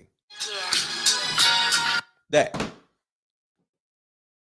Bad Boy. Oh my God. That was where music was. And then the same person that personally changed my life, changed my perception of women, opened my eyes to not wanting to beef with folks and fight and all this other stuff. Because all I used to play in my car was gangster music. I'm riding down the street looking to pimp women and shit. I actually tried to pimp a girl. It just didn't work. I tried to pimp a girl. I had 2 girls and I would set them up with dudes, but they didn't come back with the money and they would be gone for like a week. And I will catch the girl, and according to the music, I was supposed to slap her. So when I caught the girl, even though I just facilitated the situation, she actually had to have sex with a dude. So she earned the money. They kept the money and just disappeared. And a week later, I caught one of the girls, and according to UGK and 8 Ball and MJG, I was supposed to slap her. I'm like, I'm not slapping her. But in the back of my mind, I'm like, I'm supposed to slap her. Because that's what a pimp's supposed to do. You're supposed to catch her in front of everybody and just like, bow, where my money? And I'm like, I don't want to do that. But that was my mentality. But when Bad Boy came out, and then when So Def came out, y'all remember the Brat? Like, the Brat came out with a song called So Gangstified. I was like, yo, and it just made everybody happy. And it was no longer this gangster, I want to fight you, I want to shoot at you type of shit. And it actually changed the way I lived. Put a 1 in the chat if you're willing to admit that Diddy changed the way you lived. Functified, yeah. Sorry, I said gangstified. It was functified, yeah. Put a 1 in the chat if Diddy and Bad Boy literally changed your lifestyle. Or was it just me? Change your lifestyle. Did he change the way I live my life? And this is the reason why I hate him. Because he was like a music father figure in a way. Because he changed my lifestyle. He didn't change my life, but he changed my lifestyle. The way I live my life, it totally changed. Because I was going down a dark road with the drug dealing that I was doing, and I was trying to be a pimp. I didn't know what I was doing. But it was a real thing. And then Tupac died. And then Biggie died.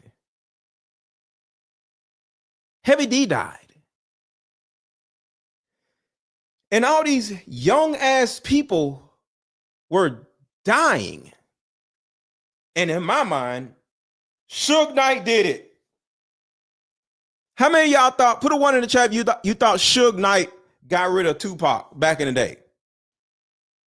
Put a one in the chat if you thought Suge Knight did it.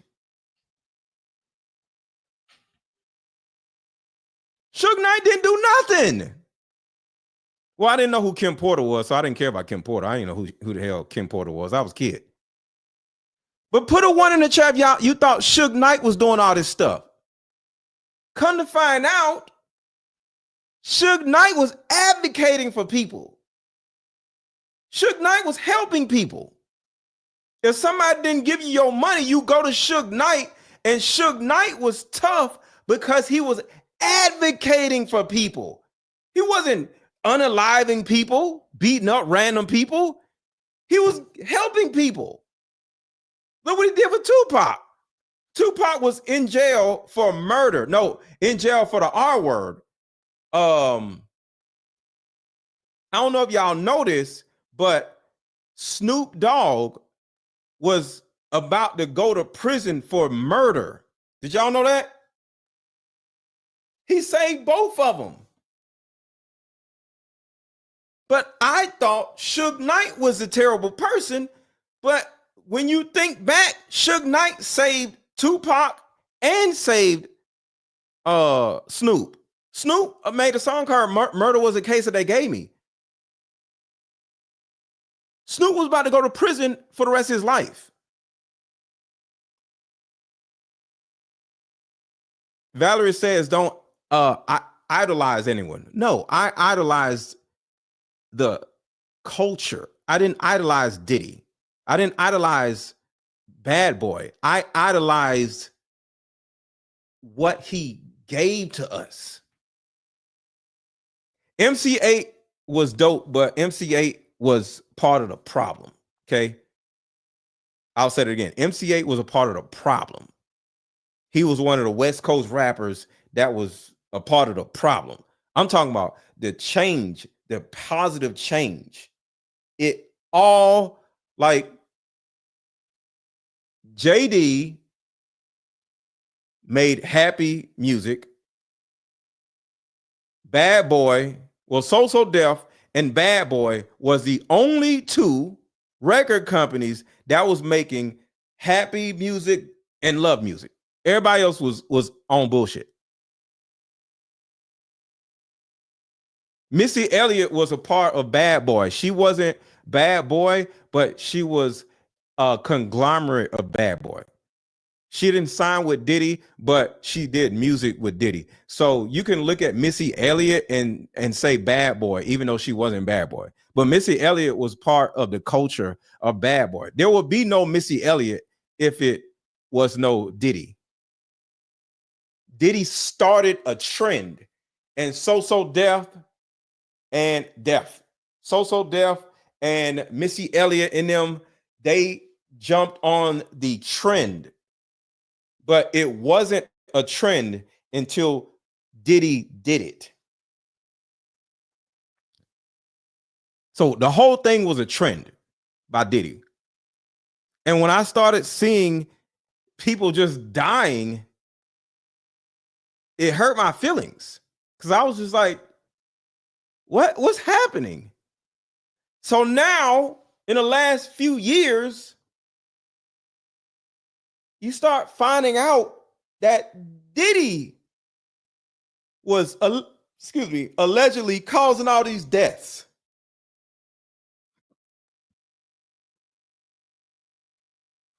And I'm like, what? Did he unalive Tupac? Did he unalive Biggie? Yes. Jermaine Dupri. Yes. I didn't say nothing about the brat. I said Diddy created Jermaine Dupri, and Jermaine Dupri started becoming the Diddy of the South. So yes, Jermaine Dupri is the one who signed the brat. I used to love the brat. Yeah. Hold on. I'm just gonna play the first part of Functified. That shit was hard as hell.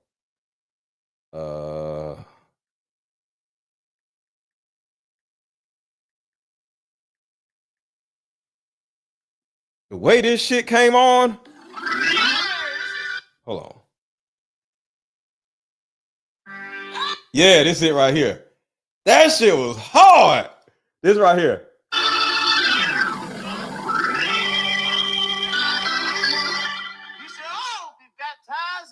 Here you go.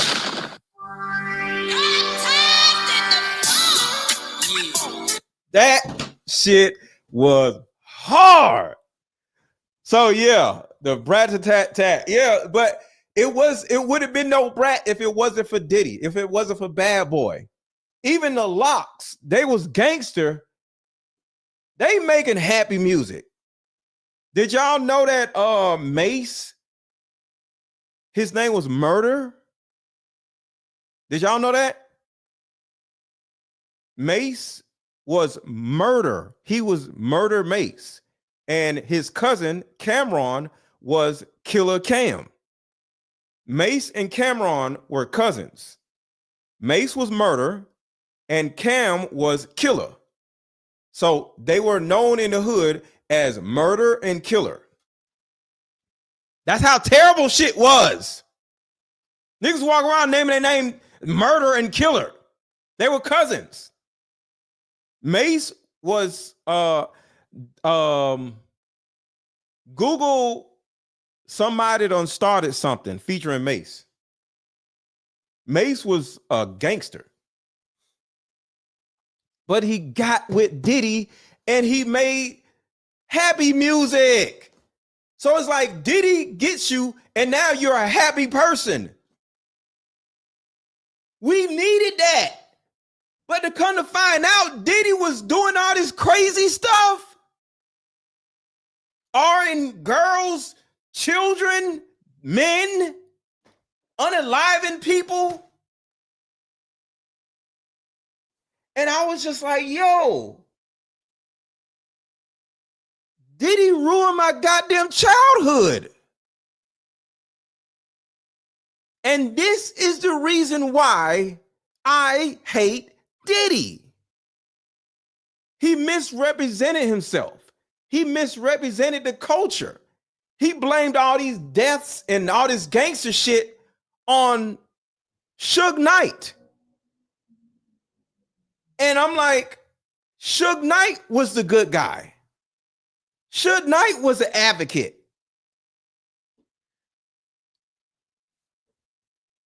He ruined my childhood.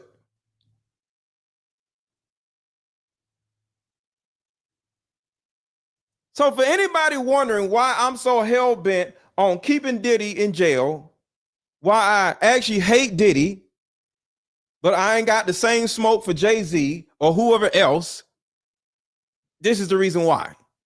Because Diddy ruined my goddamn childhood by misrepresenting himself. He changed the culture for the positive, but in the background, every rapper or singer that was under Diddy is broke.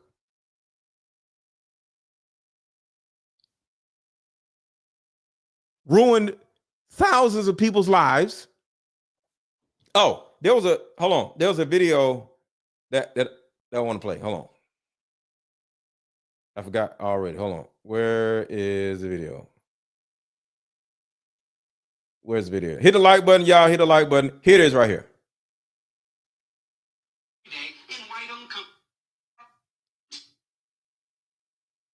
I found it. Hold on. Here it is. I'm sending it to my computer now. Yeah, 112 was broke. I knew 112.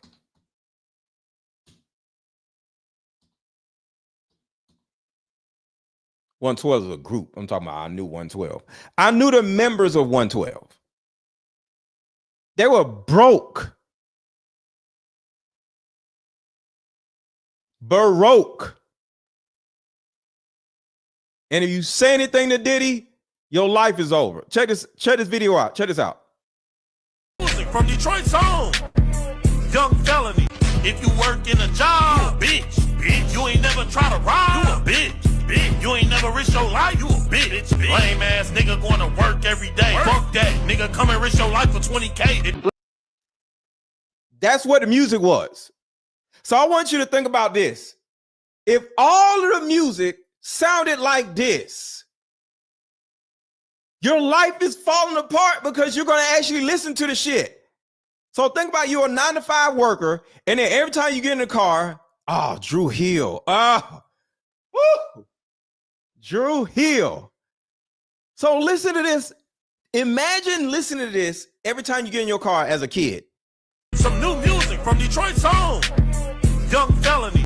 If you work in a job, you a bitch. You ain't never try to ride, you a bitch. You ain't never risk your life, you a bitch. Lame ass nigga going to work every day. Fuck that, nigga, come and risk your life for 20K. That was what we used to listen to. You lame if you get a job. If you ain't risking your life for $20,000, you a bitch. That's literally what was on the radio every day. That's what we listen to. Some new music from Detroit's home. Young felony. And his name is Young Felony. Niggas used to be named Young Dro, Young Felony, Young Killer, Murder, all this dumb shit. But Diddy changed it. If you work in a job, you a bitch. You ain't never try to ride, you a bitch. This shit affected us. It affected the girls and it affected the boys.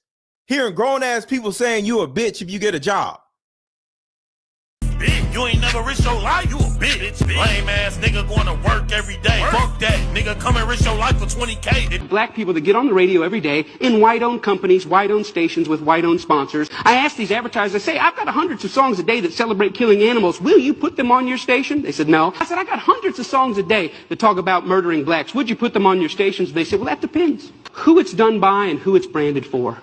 How do we live in a society where somebody says, you know what, I'm inspired to write a song that celebrates murdering another person? And then there's people out here in the audience that go, I'd love to hear it, as long as it's black guys. Because even white people buy rap music, buy this type of stuff, because we know that when we want to hear about killing each other, we know who to turn to.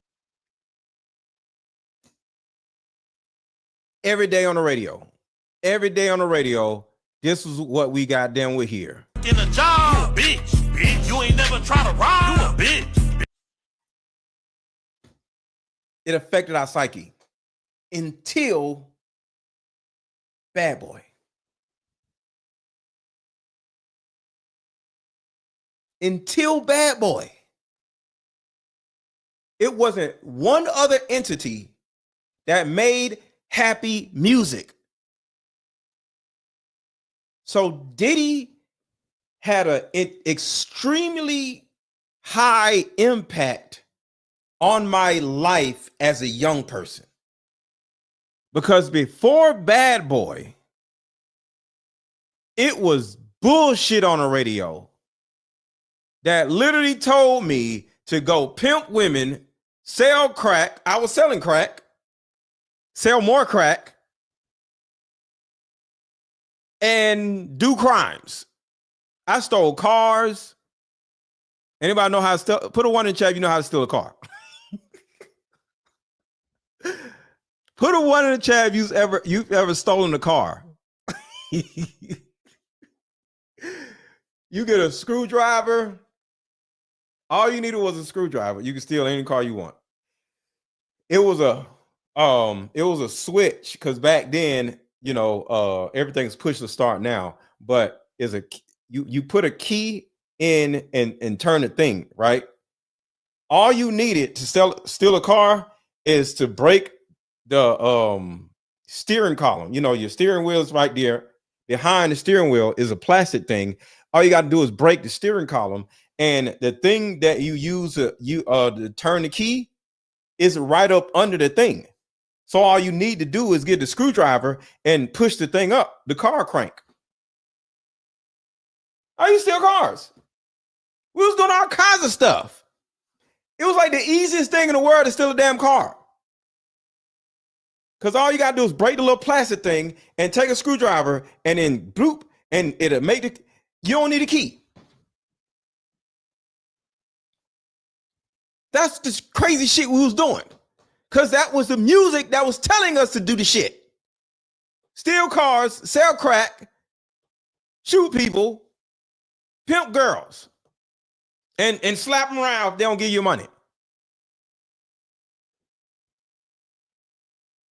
So Diddy actually did something wonderful for me in my life.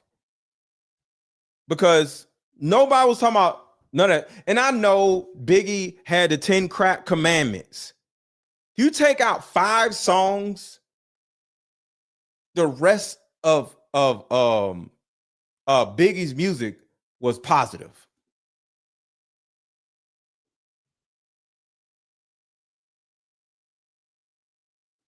So yes, I despise Diddy and what he did, because I had no idea that he was like ruining all these people's lives.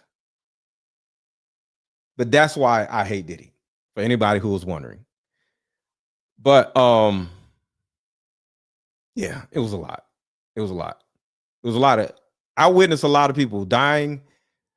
Not a lot of people. I witnessed a lot of people getting shot. Put it like that. I witnessed a lot of people getting shot.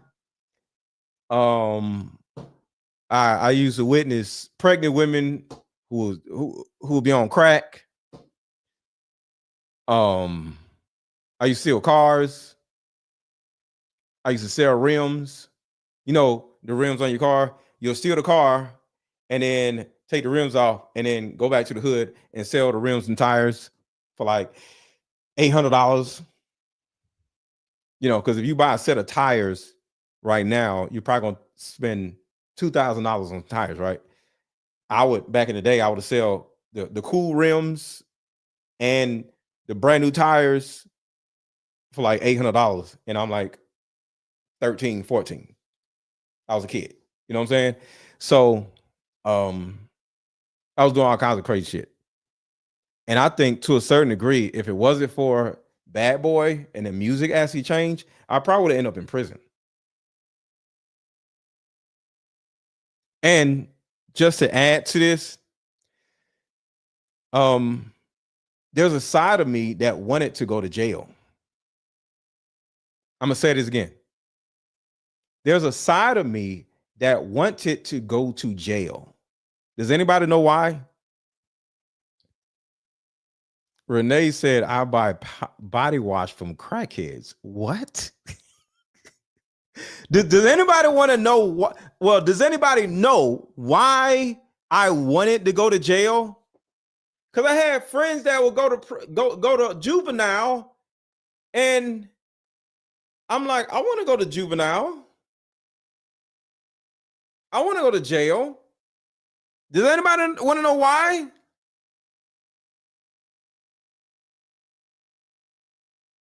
Nobody? I wanted to go to jail, but then I didn't want to get caught. I wanted to go to jail, but I didn't want to get caught. So I didn't get caught, but I was regretting going to jail. Exactly, Dion. Because you go to jail, you now have a story. You get shot, you now have a bullet wound. It's like war wounds. It's like stripes. If you ain't did nothing, you ain't got no stripes. So I stole cars, shot at people, sold crack. I didn't do it for stripes, but I did want to do things for stripes. I sold drugs in order to get out of the hood. So I didn't sell drugs to get stripes. But the other things, the shooting folks, shooting at folks, beating up people, that was the stripes. Because selling drugs to in all honesty, was just a way of surviving because all our moms was broke as hell. You know, we was living in poverty. So in order to buy some shoes, I bought all my own school clothes. So I sold drugs for school clothes. I didn't sell drugs for stripes because, you know, we was in poverty. But I stole cars and I shot at people for stripes. But it was stupid. But I wanted more stripes because a dude to go to jail and now he had a jail story. Oh man, they used to talk about, you know, Roman, we used to eat Roman noodles. It was just this stupid, terrible story that you could tell all the fellas, everybody in the group, you know, everybody smoking and drinking or whatever. Oh man, I went to jail. It was this and this happened and that happened and we had to do this in jail. And I was like, damn man, he seemed so cool and interesting. I didn't have no stories because I wasn't doing a lot of shit that other people weren't doing. Look, Tanya said I went to jail for unpaid tickets. I did go to jail one time. It was on a stealing car stuff, but sadly, that wasn't cool enough. You got to go to jail for shooting somebody. Yeah, like it wasn't even wanting to fit in. It wasn't wanting to fit in because I didn't want to fit in. I didn't want to fit in. I'll say it again. I did not want to fit in. I wanted more relevance for women, to get women. So if you got shot, because a lot of people got shot. I knew somebody shot themselves by mistake. They shot themselves. And I would see the love the girls would give him because he shot himself in the leg by mistake. And a bullet was still in his leg. And the fact that the bullet was still in his leg was like, cool. And I was like, wait, it's still in your leg? Yeah, I can feel it. You can feel it? Yeah. Because a bullet to travel from one part of your leg to the other. He's like, yo, I can feel it. And I'm like, yo, I can feel the bullet. Yeah. And the chicks was like, oh my God, you got shot. You know what I'm saying? Niggas, because we weren't getting tattoos. We was too young for tattoos. So if you got shot, you got stabbed, you will pull up your shirt and you'll have this gash because it was bad where I was from. So you'll have this gash. It was a dude who got a gash like down his face. And the girl's like, oh my God. And he was getting ass because he got stabbed. So I didn't want to fit in. I wanted ass because I didn't do no drugs. I didn't smoke weed because back in the day when you young, all you got to do is like, yo, we got some weed over here. Oh, we coming over. I ain't smoking no weed. So I hung out with dudes who got shot. I hung out with dudes who smoked weed. I hung out with dudes who snorted powder because they had chicks. Well, they had something that chicks would want.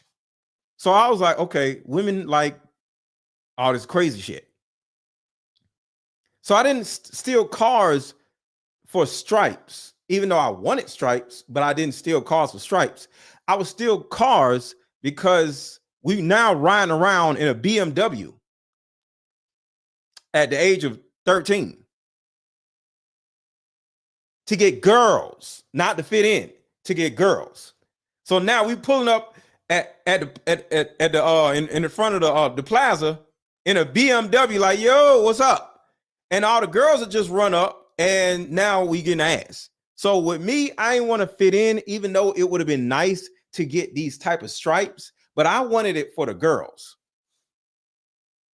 But at some point, I started selling drugs and I started making enough money to buy my own car and do my own stuff.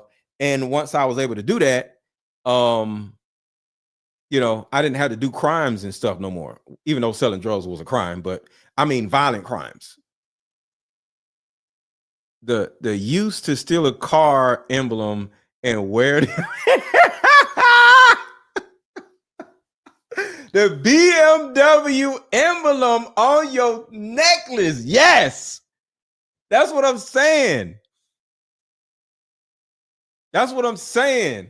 And I stopped selling drugs because I didn't want to go to jail, even though I wanted to go to jail, but I didn't want to go to jail.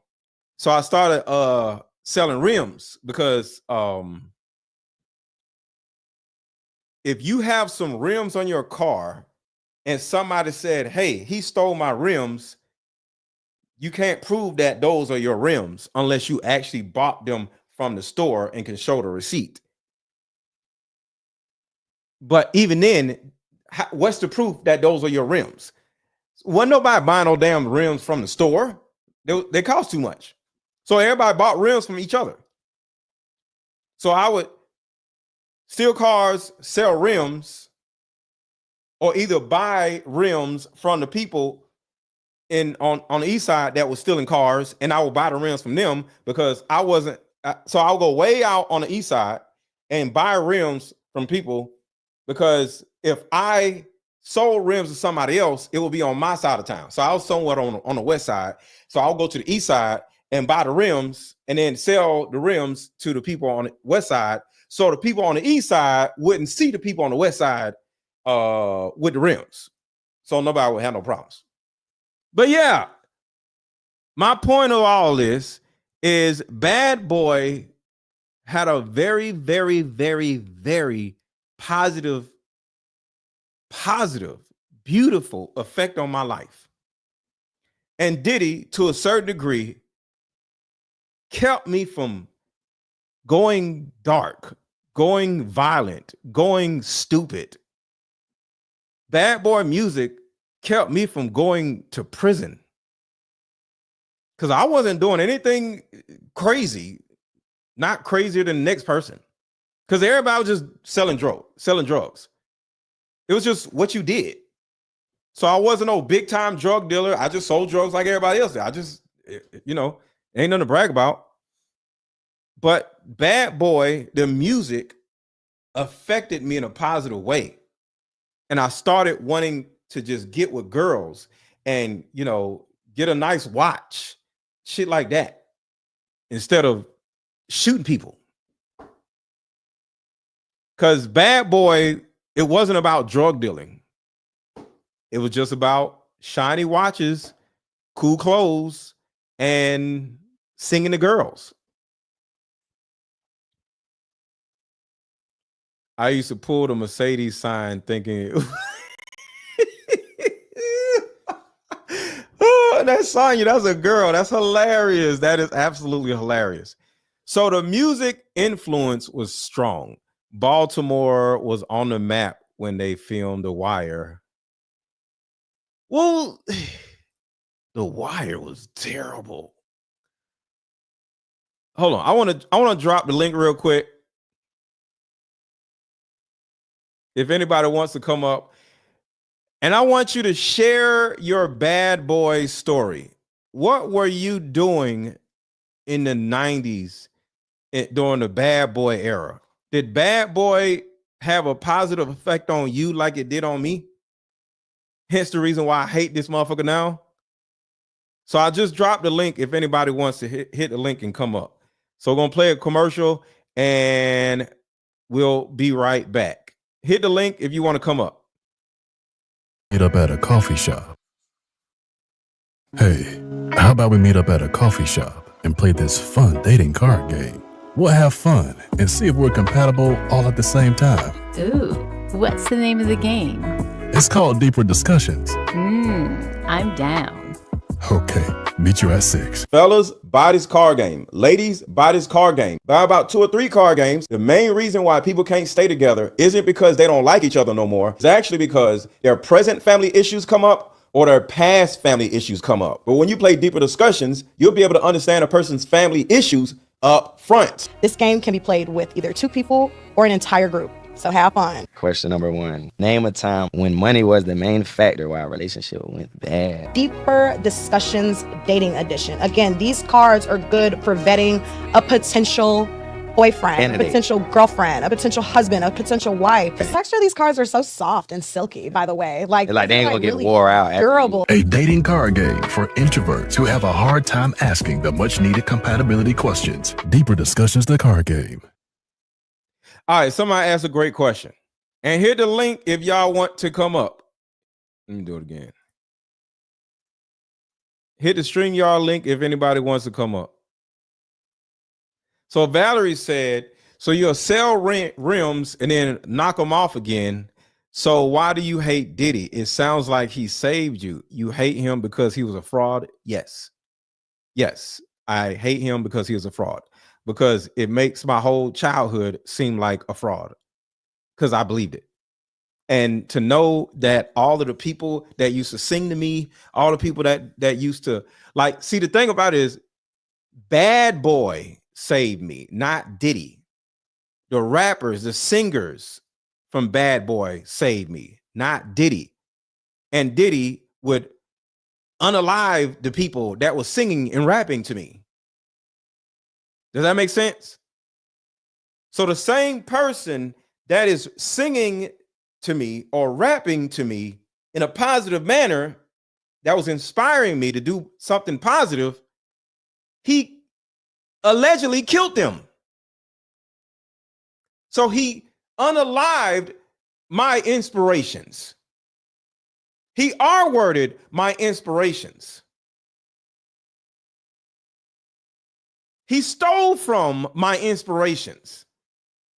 Whether it was 112, whether it was Mary J. Blige, whether it was 702, whether it was Biggie, whether it was Tupac. He killed those allegedly. He killed my inspiration. He killed my childhood. Literally. That's why I hate Diddy. See, if I never had something, I don't know how it feels for it to be taken away. So he gave me something and he took it away. And then blamed it on somebody else. He blamed it on Suge Knight. Everything bad in rap was Suge Knight. But it was actually Diddy. That's why. Does that make sense the way I explain that? He killed the thing that inspired me to be better. Because if you never had something, you don't know how it feels. But you gave it to me and then you killed it. It's like, I want you to think about this. For anybody who, okay, somebody said, I still don't get it. Say you give me a puppy, right? Now I have this puppy that's getting older and now is my pet dog and I'm happy. And this puppy changed my life and I'm happier, right? And then the same person that gave me the puppy goes and blanks the damn puppy.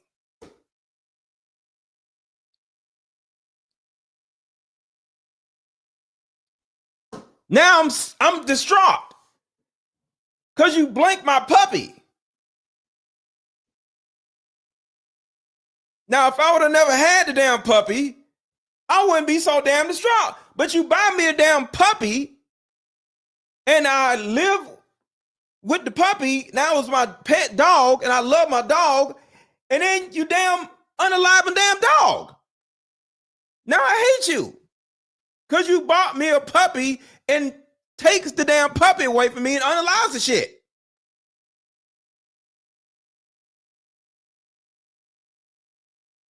You don't do people like that. So that's why I hate the motherfucker.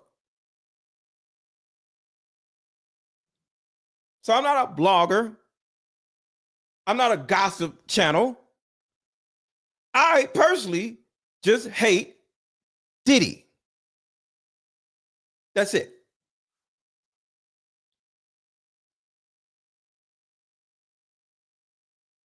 because his music was supposed to be helpful and inspirational, but it actually was part of the freaking problem. His music was part of the freaking problem, and I didn't even know it. He was working with the people that was destroying our damn community. But it was cloaked in positivity. Because out of everybody, Diddy was the liaison to the white men that was ruining our communities. He was a conduit. He was the liaison. Listen to this right here.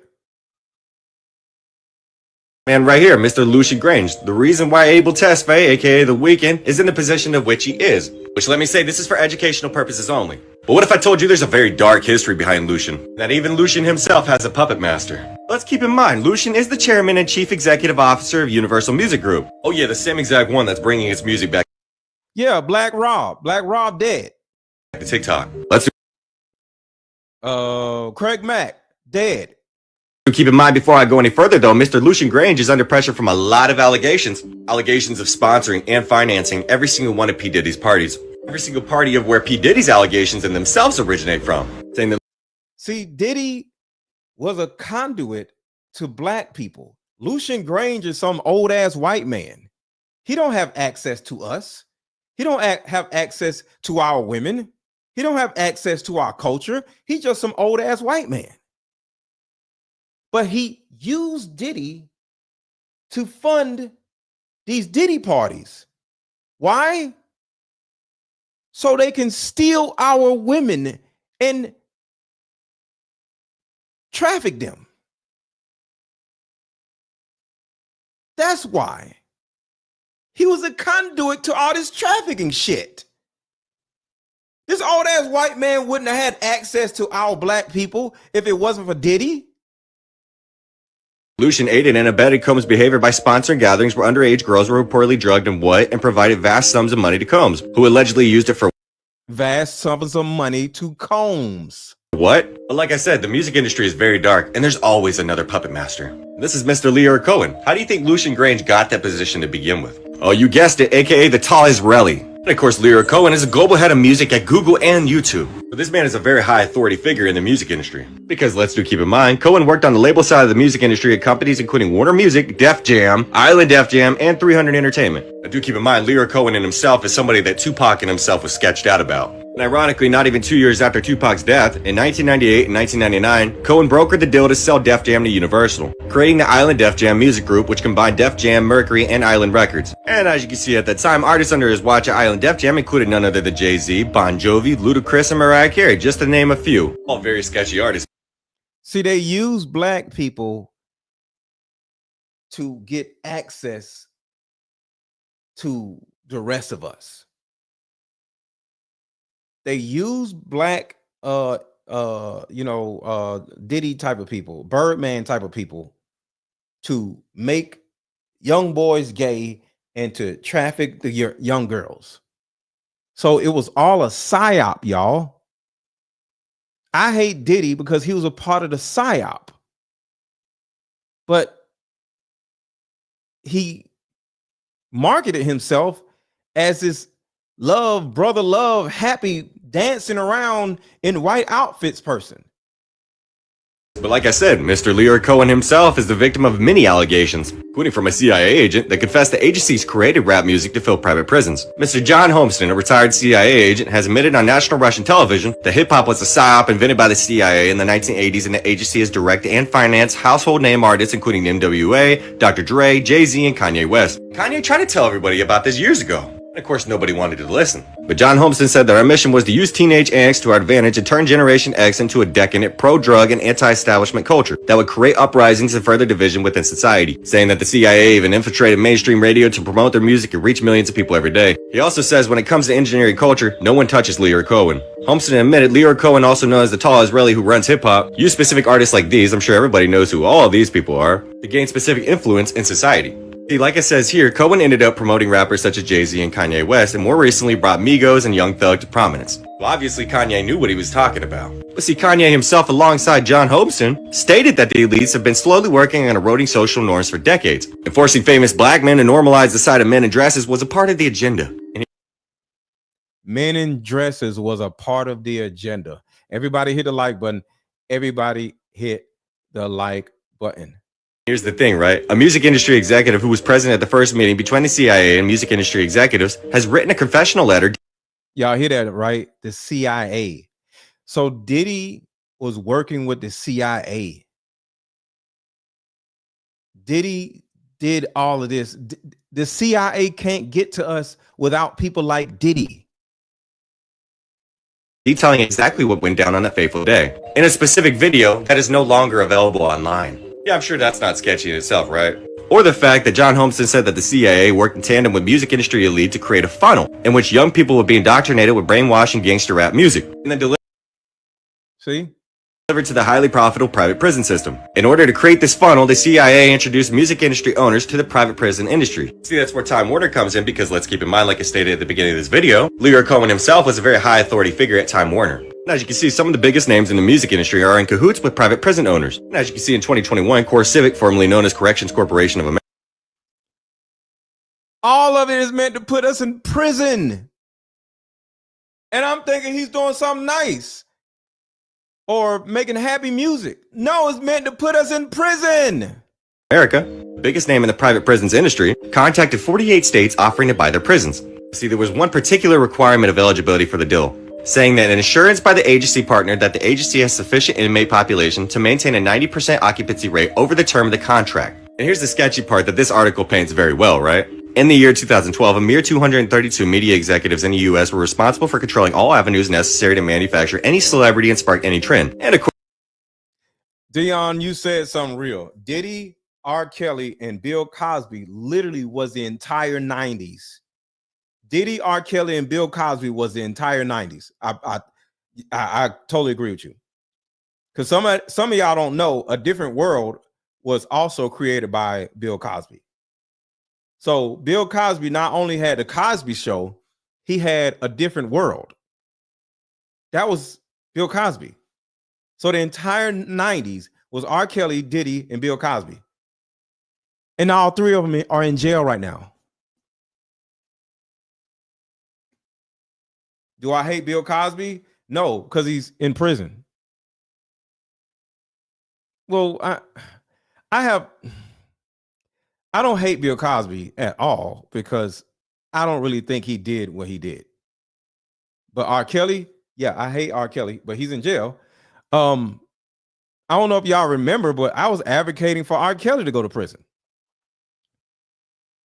Of course, Time Warner, as the owner of Warner Brothers Records, can not only sign an artist, but since they are also the owners of Entertainment Weekly, they can also put an artist on the cover of magazines by next week. Like it says right here, you think you choose what you listen to, but do you really? Here's the most important part that this article paints very well. BET and MTV are owned by Viacom. When ownerships of these mass media conglomerates is cross-checked with the biggest names in private prison ownership, the largest owner of CoreCivic, like I just named, formerly Corrections Corporation of America, is none other than Vanguard Group Incorporated. The corporation that works very closely with BlackRock and Larry Fink. You know, the corporation who basically has the highest shares in every single major corporation that resides out of America?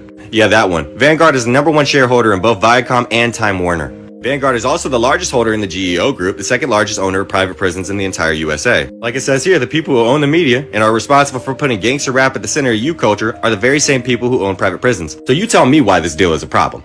You tell me why major artists really don't like Drake. Because I'm pretty sure it's obvious at this point. Drake is what you would call a sellout, and Kendrick truly knows how the industry runs. But you keep allowing yourself to be consumed by those frequencies. Do y'all remember like 3 years ago when Crazy Bone had exposed the industry, and he basically was talking about how all these record labels, you know what I'm saying, invest in private prisons. So pretty much their main goal is to get us to go to prison. They're paying the artists to influence us to try to live like them. And that's why a lot of artists don't come out saying, oh, I went to school to get where I'm at now. You feel me? All these artists act like they came from the streets. They're only giving big deals to artists that's agreeing to destroy the black community. Think about all these new artists and what they promoting. At this meeting that Crazy Bone was talking about, guess what? There wasn't no country artists there, and that's why I say the black community.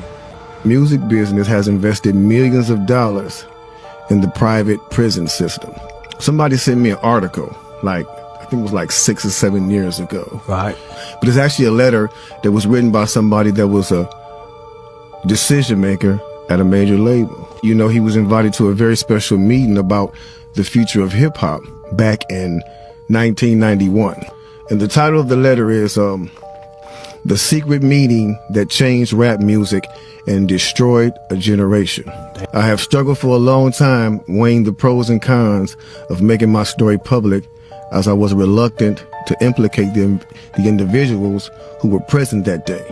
So I've simply decided to leave out the names and all the details that may risk my personal well-being and that of those who were, like me, dragged into something they weren't ready for. We ain't scared. You know what I'm saying? What they gonna do? They after us, not just playing. Look, that black van. So I was invited to attend a closed-door meeting with a small group of business insiders to discuss rap music's new direction. Little did I know we would be asked to participate in one of the most unethical and destructive business practices ever seen. Okay. The meeting was held at a private residence on the outskirts of Los Angeles.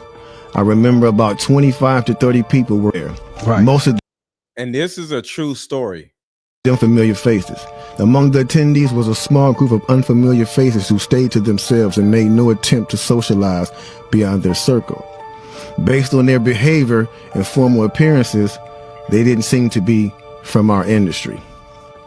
Our casual chatter was interrupted when we were asked to sign the confidentiality agreement, preventing us from publicly discussing the information presented during the meeting. And consequences were stated that violating the terms would result in job termination immediately. A few people refused to sign and walked out. Nobody stopped them. The subject quickly changed as the speaker went on to tell us that the respective companies we represented had invested in a very profitable industry, which could become even more rewarding with our active involvement. Damn. He explained that the companies we worked for had invested millions into the building of privately owned prisons, and that our positions of influence in the music industry would actually impact the profitability of these investments. Now, some people may not understand what's going on. Well, put a 1 in the chat if you understand what he's saying. Put a 1 in the chat if you understand exactly what he's saying and what's going on, because I don't want to go over anybody's head. Essentially, rap music was created or distributed, because we created rap music, but we did not have a way to distribute it and put it on the radio, because if it was never on the radio, it would not have went worldwide, you know. So the thing about it is, we created rap music, but they created we created hip hop. They created rap music, put it like that, because they was able to distribute it to all over the world. So what happens is,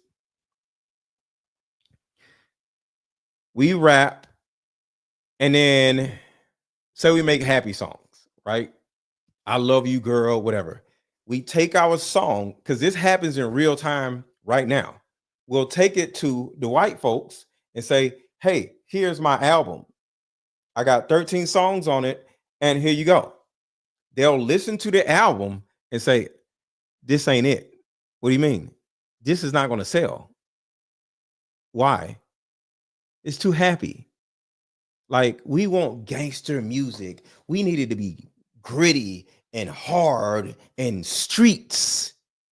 So can you like make the lyrics a little bit more street and more gangster? What do you mean? Well, it's too happy. Okay, make it dark. make it talk about drugs and talk about like, didn't you don't y'all sell drugs? Or didn't y'all used to sell drugs? Yeah, I want to rap about something else though. No, rap about selling drugs. Okay. Because this ain't gonna work.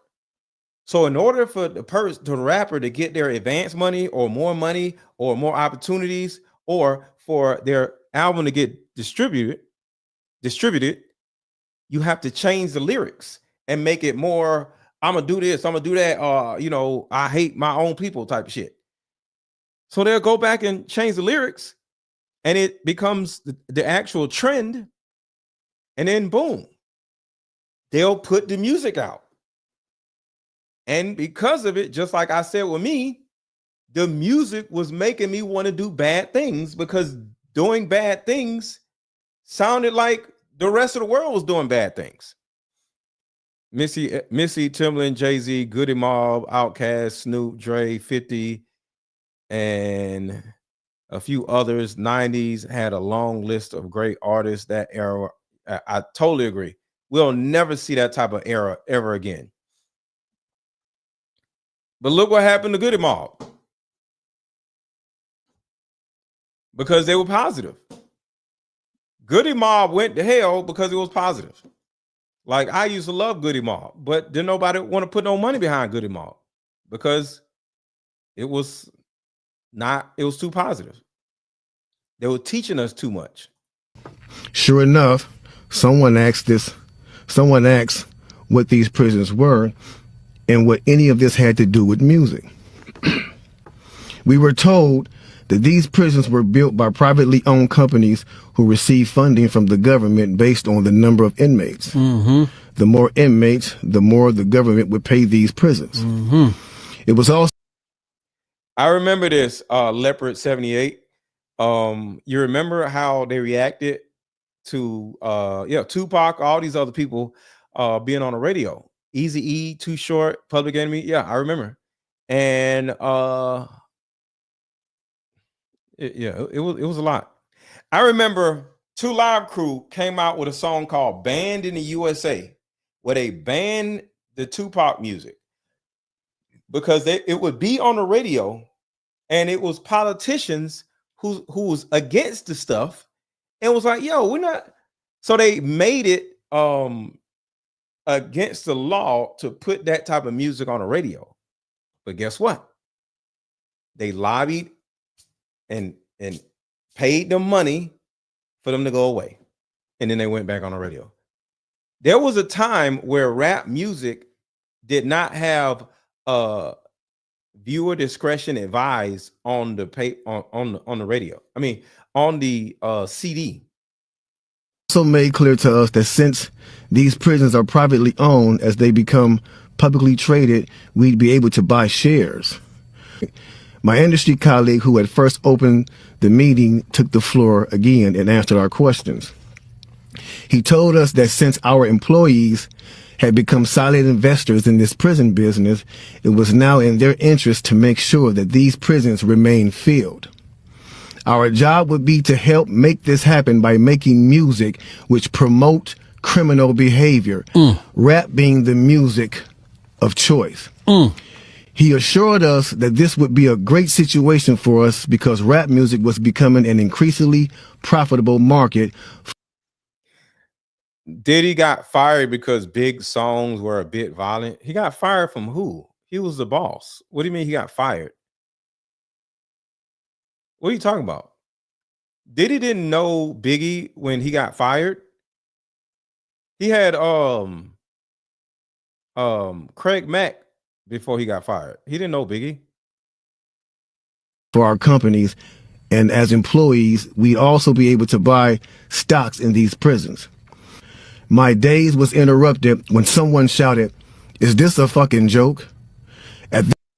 Yeah, I remember Ice-T songs got banned. Yep. At this point, things became chaotic. Right. 2 of the men who were part of the unfamiliar group grabbed the man who shouted and attempted to remove him from the house. A few of us, myself included, tried to intervene. One of them pulled out a gun and we all backed off. They separated us from the crowd and all 4 of us was escorted outside. My industry colleague who opened up the meeting earlier hurried out to meet us and reminded us that we had signed an agreement and would suffer the consequences of speaking out. I remember word for word the last thing he said. "It's out of my hands now. Just remember you signed an agreement." He then closed the door behind him. The men rushed us to our car and actually waited until we drove off the property. Damn. Yeah, anything that was harmless, fun rap, anything that had a message in it had to go. It's not enough for them. And I want to say this. Some of y'all may say, okay, if gangster rap was filling up the prisons and then Diddy came around with this happy fun rap, why did it go? Because there was a bigger, nastier, darker agenda when it came to Diddy in particular. Hence why I hate him. Remember in the beginning of this video, because I want y'all to think about this. If gangster music was pushed in our faces and happy music was pushed away, why did Bad Boy become so much of a big thing? Does anybody know? What did Bad Boy do that the other rappers weren't able to do? What did Diddy do that the other rappers weren't able to do? Hence why they took on the happy music instead of the gangster music. Does anybody know? Thank you, Reggie. All right, so I'll explain right here. It was in the beginning of this video. Listen. That would be this man right here, Mr. Lucian Grange. The reason why Abel Tesfaye, aka The Weeknd, is in the position of which he is. Which, let me say, this is for educational purposes only. But what if I told you there's a very dark history behind Lucian? That even Lucian himself... We listening for one thing in particular. I know y'all seen this already, but just give it a second. ...has a puppet master. Let's keep in mind, Lucian is the chairman and chief executive officer of Universal Music Group. Oh yeah, the same exact one that's bringing its music back to TikTok. Let's keep in mind before I go any further though, Mr. Lucian Grange is under pressure from a lot of allegations. Allegations of sponsoring and financing every single one of P. Diddy's parties. Y'all heard it?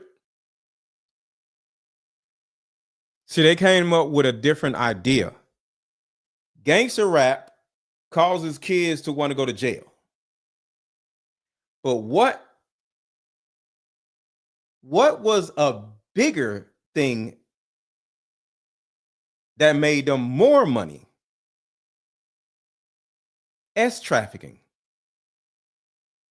So while the gangster music was putting the males in jail, how can they make money off of the females? Diddy make out his happy party music. Everybody started dancing. Everybody started going to parties and stuff again. And Diddy started getting funding to create these huge mansion parties. And what happens at the mansion parties? Allegedly, everybody's having fun. Everybody's getting drunk. Everybody's, got the baby oil. And people start falling asleep and waking up in shipping containers. So the men were inspired to go to jail, but the women were inspired to party. And some of the women started disappearing. The trafficking. So the men went to prison and the girls were allegedly trafficked. That's why I can't stand Diddy. Because even though on the surface it's all this happy music, we dancing, we all this shiny suits, we got rollies, everybody's happy. They ain't even cussing that much in bad boy type of music, except for Biggie. 702, Mary J. Blige, everything is good, everybody's happy. But on the back end, Diddy is pushing party culture, and now S trafficking becomes a lucrative thing. Every single party of where P. Diddy's allegations in themselves originate from, saying that Lucian aided and abetted Combs' behavior by sponsoring gatherings where underage girls were reportedly drugged and provided vast sums of money to Combs, who allegedly used it for what? But like I said, and the what was trafficking. You look closely. If you look behind him, what does it say? Because he said what 2 times. P. Diddy's parties. Every single party of where P. Diddy's allegations in themselves originate from, saying that Lucian aided and abetted Combs' behavior by sponsoring gatherings where underage girls were reportedly drugged and provided R-worded. They were reportedly drugged and R-worded. Vast sums of money to Combs, who allegedly used it for what? Trafficking. Trafficking. So they found the dude that hosts parties just for fun, and they started paying him to host parties in order to get a third of the women out the back door and dropped in shipping containers. Hence, you got the Allie Carters of the world. The Allie Carters of the world. And that's why I hate Diddy. Because it goes deeper and deeper and deeper and deeper and deeper and deeper.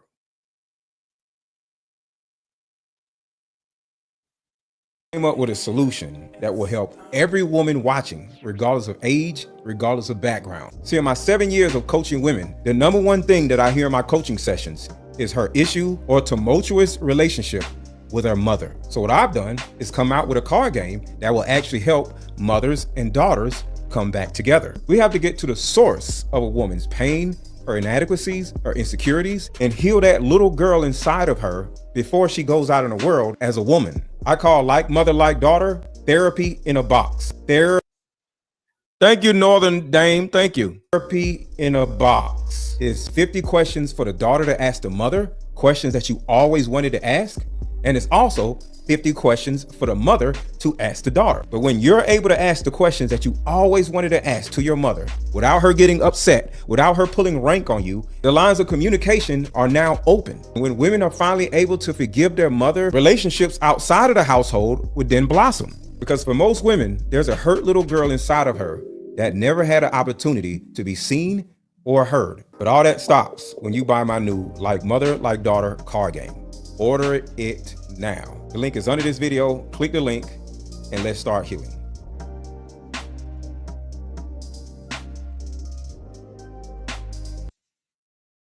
All right, y'all. So I dropped the link and nobody wanted to come up. So I am going to end the show now.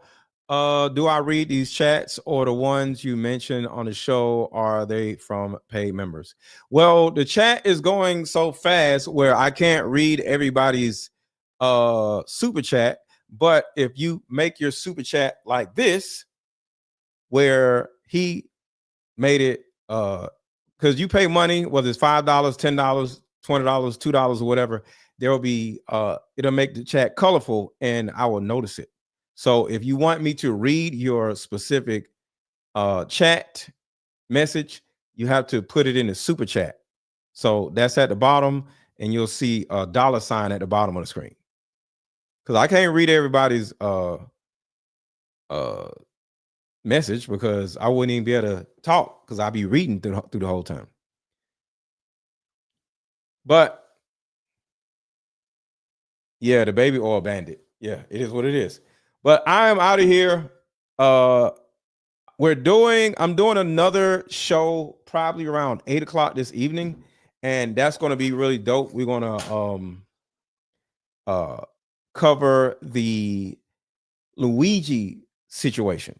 Put a 1 in the chat if y'all want me to cover the Luigi situation. The Luigi guy is the person that unalived the health insurance guy. So we're going to talk about that this evening. Great show. Thank you so much, Tanya. So put a 1 in the chat if y'all want me to cover the Luigi guy, because that's going to be real good. Y'all know I like going down rabbit holes. So I needed to do some research on that situation, and it was a lot. It was a lot that we uncovered. So if you have not already subscribed to my channel, make sure to subscribe to my channel, because we're going live again probably in another 3-4 hours. So make sure Mario, cover Mario.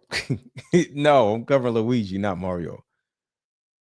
Read the ones in the chat. What's up, dude? Can you read the what? You gotta put money. Yo, you gotta put your message in the super chat if you want me to read your super chat. Do I need to put $5 on that one? Yes, because I don't know. I just see a whole bunch of chats. I don't know what chat is yours. Come on, y'all. Y'all got to put money up in order for me to read the chat. If you know, don't forget Fat Albert and the Cosby Kids. What about Fat Albert though? That was I used to love that cartoon. But like I said, I don't think Bill Cosby did all these things to the women. That's a different story. Bill Cosby was a smart, gentle man. Like, he did a lot for Atlanta colleges. I don't believe none of that stuff they talking about, because I seen what he did, because he did a lot for Atlanta people and the colleges. So no, I don't look at Bill Cosby as a terrible person. What did Diddy do for anybody? Diddy didn't do a thing for anybody. Diddy was a terrible person to everybody. All right. Thank y'all for saying it's a good show. I appreciate y'all. Make sure to subscribe to the channel. I will be back in another 2-3 hours. So talk to y'all later. And I'm about to play our favorite song. And see y'all later.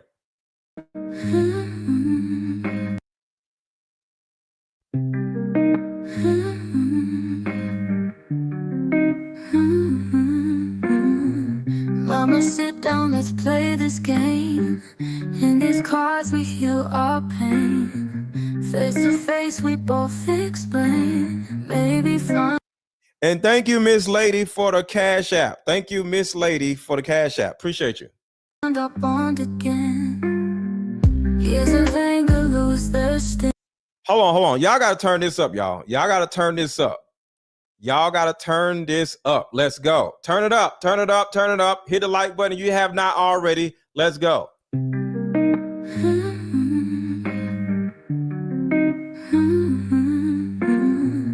Mama, sit down, let's play this game. In these cards we heal our pain. Face to face we both explain. Maybe find our bond again. Years of anger lose their sting. We both said some hurtful things. Let these questions heal broken strings. Let this game and fractured wings. Like mother, like daughter, we are the same. You'll see when we play this game. My inner child just wants to be seen. I forgive you, do you forgive me? The hurt, the neglect and disrespect, wounds can be healed in these 2 decks. Even though our past attempts have stalled, Mama, please just don't withdraw. Like mother, like daughter, we are the same. You'll see when we play this game. My inner child just wants to be seen. I forgive you, do you forgive me?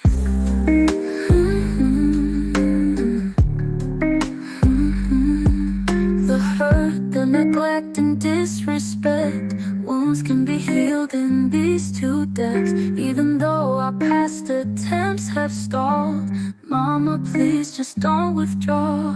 Like mother, like daughter, we are the same. You'll see when we play this game. My inner child just wants to be seen. I forgive you, do you forgive me? Even though our past attempts have stalled, Mama, please just don't withdraw.